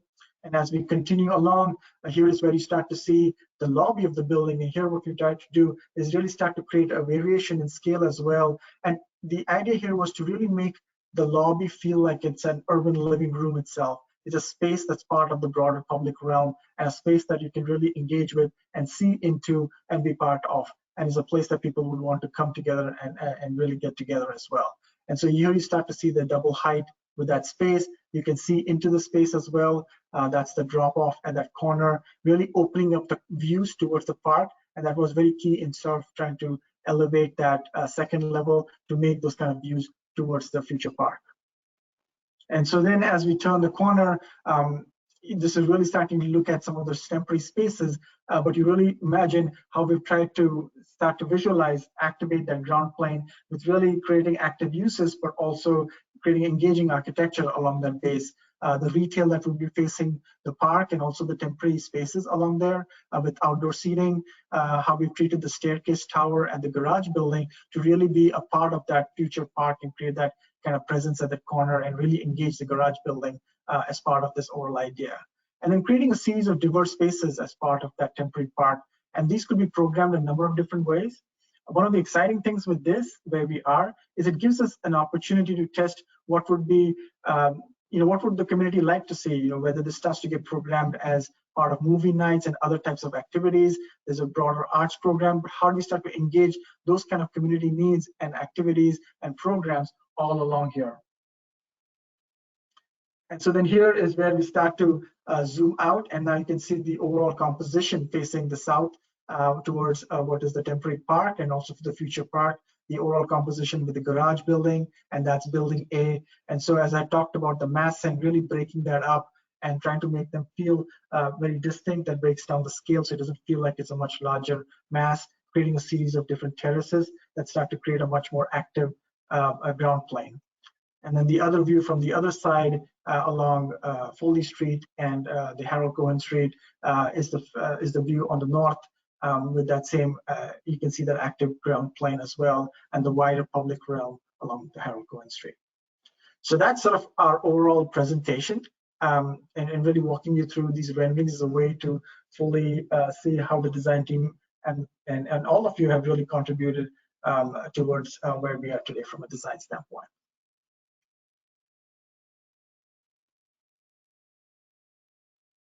Gautam, thank you very much for the presentation.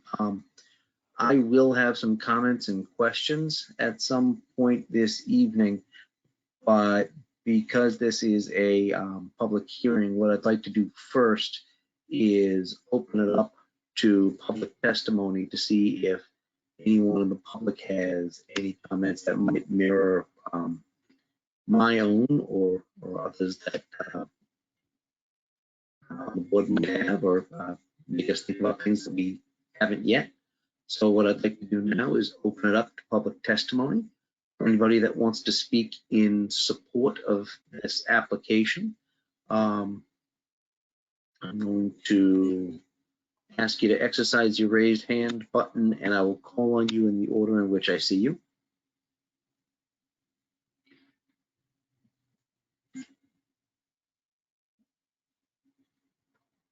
Okay, I'll do one more scroll. Once. I see Steve Mackey. Stephen Mackey, unmuted, please. Mr. Mackey, you are unmuted and there you go. Thank you very much. Thank you, Mr. Chairman. Stephen Mackey from the Somerville Chamber of Commerce, 2 Alpine Street. As you might imagine, we've all been talking in this community about making Somerville a better place to live, work, play, and raise a family. What I was struck by during this presentation was how first class this team is that was presenting, and the use which will be recognized all over the world.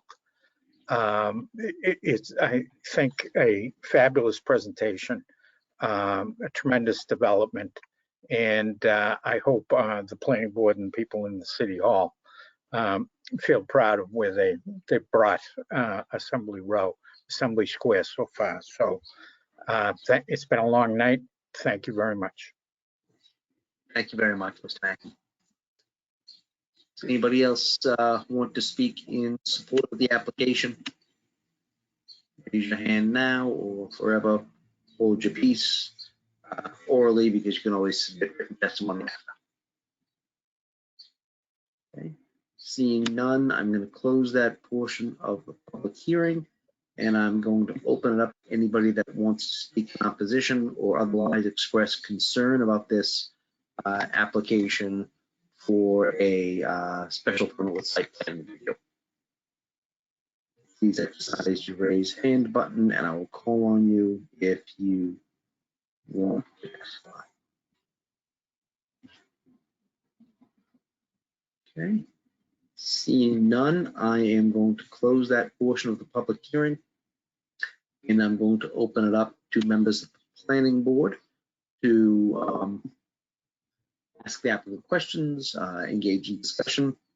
You know, this is something that is certainly not going to be handled tonight, that we're going to leave the written record open for a while, and you know, have the applicant come back to us when we've made some comments, when the public's made some comments, and see how we can move forward with this application. But for right now, does anybody have any anything they'd like to say for this applicant for staff? Aaron, yes. Thank you, Mr. Chair. I've actually got a question on the sort of the bike lanes going down Foley Ave. I think this was a really nice presentation. In general, I think really well polished, and I'm just kind of curious on your thoughts about, you know, basically if you imagine as a cyclist, I'm continuing down Foley Ave and maybe I'm continuing into Assembly, right? My final destination might not be Assembly in this case. How do you sort of envision that working alongside the sort of turning traffic going into both the loading docks to support the lab building and also the entrance and exit of the parking garage, especially since you have this sort of 3-foot buffer from the bike lane to the sort of roadway? Can you just sort of comment on bike safety or sort of your thoughts on that? Good question. We did look at that in detail as well. Dale is unmuted. Maybe he can describe how we've sort of handled that and to really make that very clear on the pavement where that crossing would be. Hi, Dale Horace from VHB, and I do have Pat Dunford on too. But both the loading and the garage entrances for both buildings are situated on the alleyway, which is more of a service drive. Excuse me, but before we keep going with this conversation, could I ask, there's something a little weird about the audio, one, and two, I'm wondering if the applicant could bring up a rendering of exactly where it is that we're talking about so it can be visualized. Sure, I'll do that.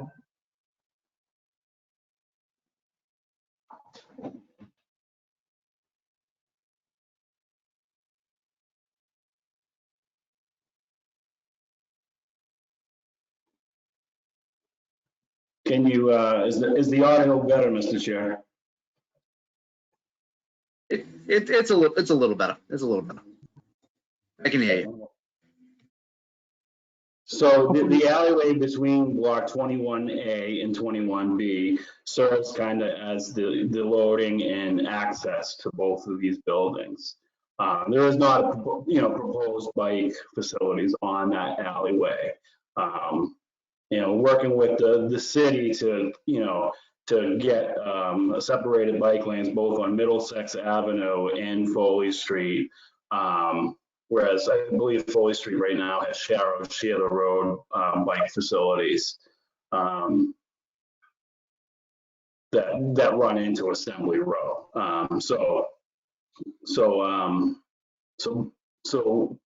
the intent was to take all the service and bring that in between the buildings, whereas you can flow directly into Assembly Row on the main thoroughfares. Right. And Aaron, your question was more specifically to this intersection, right? Where how we would handle the bike lane continuing through, right? That's it. That's exactly right. And sort of my question was around what have you guys considered in terms of, you can imagine you have straight going through bike traffic or pedestrian traffic, in addition to a lot of turning traffic going into both the parking garage and the loading dock. So just basically what are your sort of, what has your research shown you on that? Right. So on the pedestrian traffic standpoint, you see we obviously have the pedestrian crosswalk painted across, but what we're also trying to do is, you can see with the broader radiuses, to create those visual, making sure that visually it is clear for the turning movements for the bikes and for the pedestrians, and really pulling the trees back. So that's one, to make sure from a safety standpoint, visually the views are clear. The second is having the bike lane on the outside will also be continued to be demarcated on the pavement, as it continues to really make sure that the bikes and the pedestrians are highlighted as part of that circulation, and making sure that they're visually also seen with those broader turning movements as well. And we did work with the engineering department as well to raise that intersection as well. Exactly. For traffic calming. And Aaron, just to build a little bit about what Gautam just mentioned, we certainly see that the trees being limbed up, I would say probably at a minimum of 8 feet day one, just so you've got the clear height from the bicycle, probably more so than the peds. And then the other thing to think about is that understory plant material I was talking about. We see most of that probably being in the 3 foot to 30 inch kind of height max. So once again, trying to really speak to that clear sight lines, both from a safety standpoint there, as well as kind of just thinking longer term. It's really making sure people are comfortable on those really nice illuminated sidewalks, to make sure that people can just see. And I think speaks to pedestrian safety, but likewise to the comments you're making about the cars and those areas where they come together. And, I appreciate it. And Sean made a good point about making, site lighting will also be part of that as well. So it's not just about the daytimes, but at the night times too. There will be new street lights along that Foley Street side of the new sidewalk and public realm. But overall, it's a big improvement compared to just the on the road, share the road, sharrows, having a separated bike lane too. Right. No, I appreciate it. It's really helpful that you point out the tree placement here and the increased turning radiuses. Right.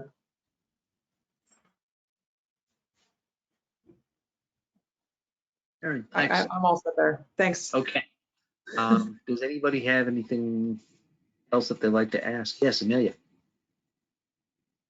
When this team or a variation on this team was in front of us last year for the amendment to the PUD, I believe, we had discussed whether they were exploring or pursuing district energy solutions based on the sort of huge amount of square footage that's being developed under common ownership in a specific area.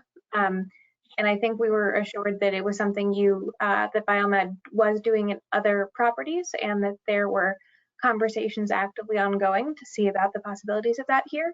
And I didn't note anything about that exploration or conclusions in the materials that were submitted, and would love to hear more about how those conversations went, if they were indeed explored in a follow-up conversation, if that's something the applicant could provide and expand on. Sure, this is Ed McDonald from Biomed. Amelia, yeah, we did engage in a study on district energy. Specifically, it was a study for the feasibility of installing or accommodating a microgrid plant, right, in building A.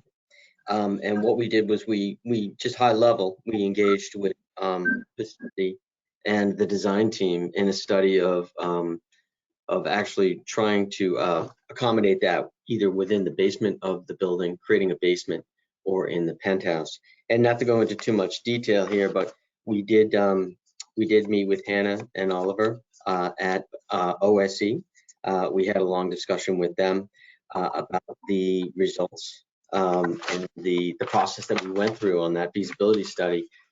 Subsequent to that, I actually submitted a memo on the district energy feasibility analysis that we conducted as a team.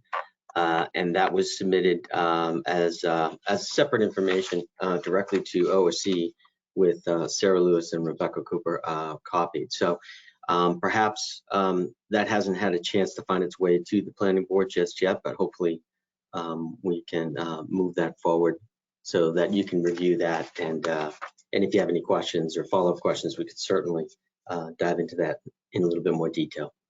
Thank you, I appreciate that. You're welcome. Anybody else right now? Because I've got a few questions and folks are through. Mr. Chair, if I may, just as a clarification, I believe that information is in the back as part of the appendix of the updated application.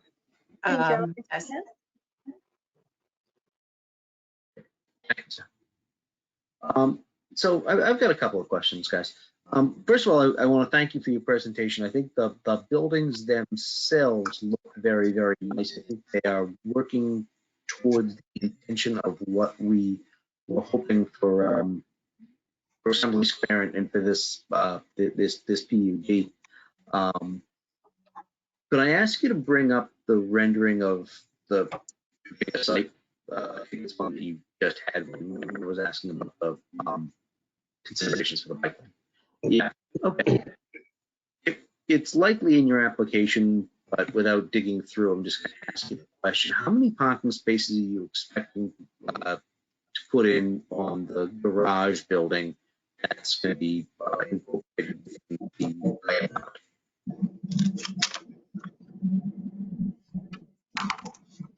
I'll handle that question, Gautam. It's fine. The garage itself, we were approved for a total of 1,283 spaces in that garage, in the structured parking garage above grade. Is that garage expected to? Yes. How is the garage expected to work? Is that going to be public parking? Is it going to be reserved for the office and lab building next door as restricted parking? How do you anticipate that working? There were a series of conditions that were sent back to us by Sarah and that were forwarded on from mobility with respect to how this garage should be operating. So it's information that we're currently digesting right now as a team, and we intend to circle back with Sarah and with Brad at mobility to kind of discuss a little bit further about how to best proceed. Okay.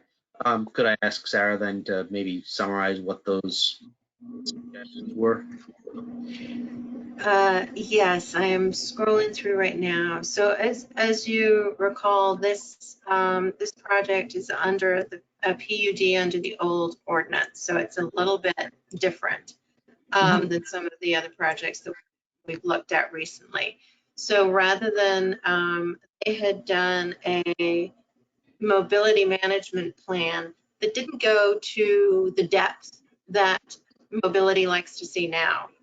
So there are some conditions added to both the PUD and then the conditions that were added by mobility sort of brings it up to the standards of other projects that are moving forward under the new ordinance. So there are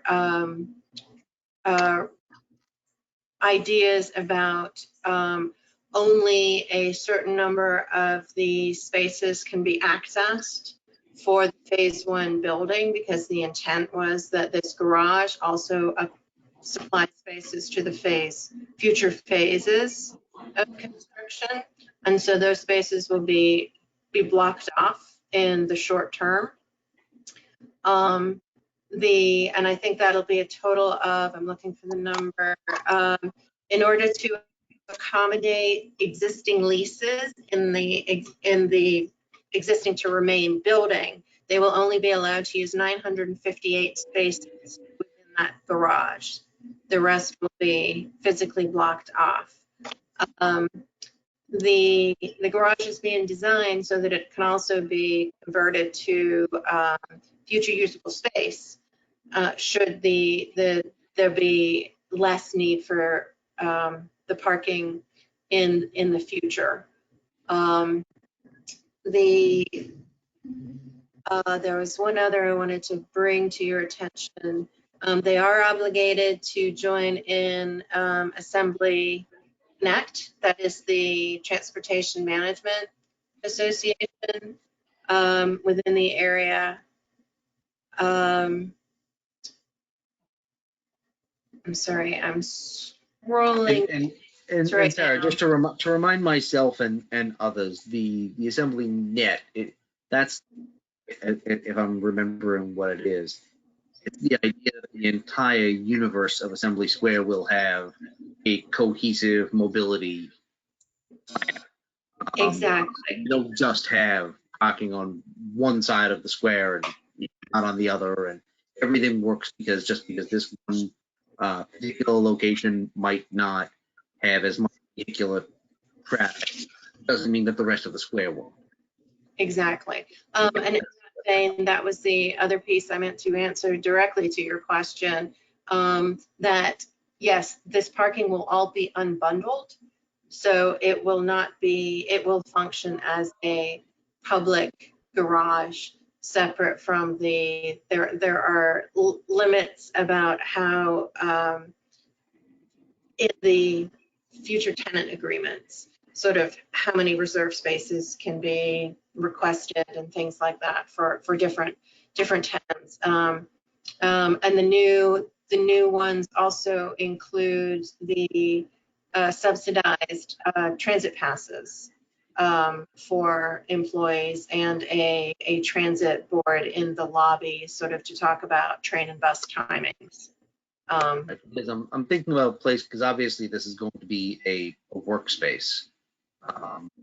And we're going to be expecting that a portion of the workforce will come from, modes and methods other than Yes. So my reason I'm asking these questions is less so, more so to the applicant. But I appreciate your input, Sarah, particularly on how it reflects the Assembly Net mobility plan.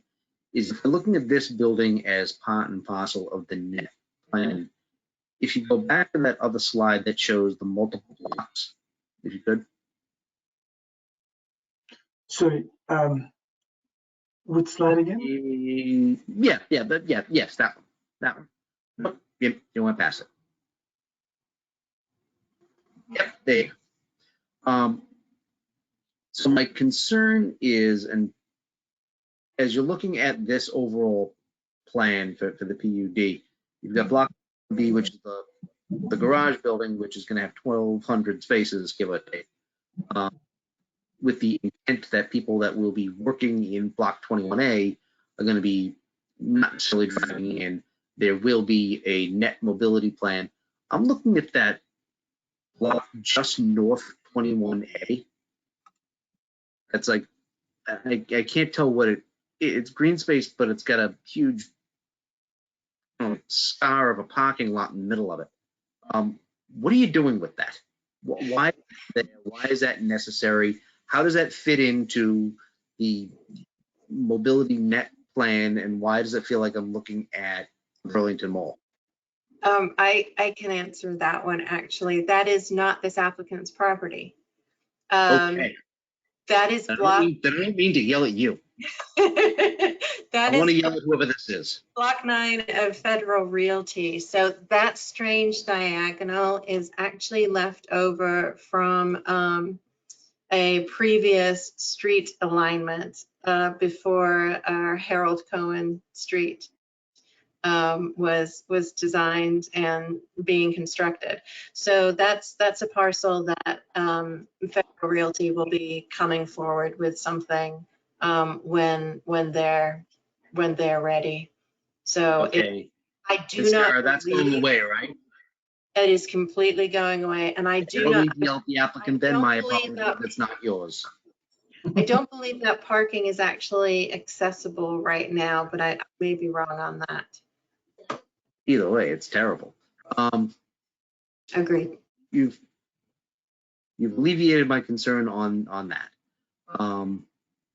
I appreciate the bigger discussion on how 21B is going to be used in a broader context throughout the Assembly Square zone and the various PUDs within them. So those are my comments right now. I'm broadly supportive of what you're doing here. I think they're good-looking buildings the way you've presented them. I think it's a good plan. I think I'd love to hear. I know that one person missed the opportunity to provide oral testimony, so I would encourage that person if they still want to provide testimony. I'll be leaving the written record open until when, Rebecca? When's the Friday before our next? Yes, Mr. Chair, it's Rebecca speaking. So the Friday, the 18th is the Friday before our next regular meeting.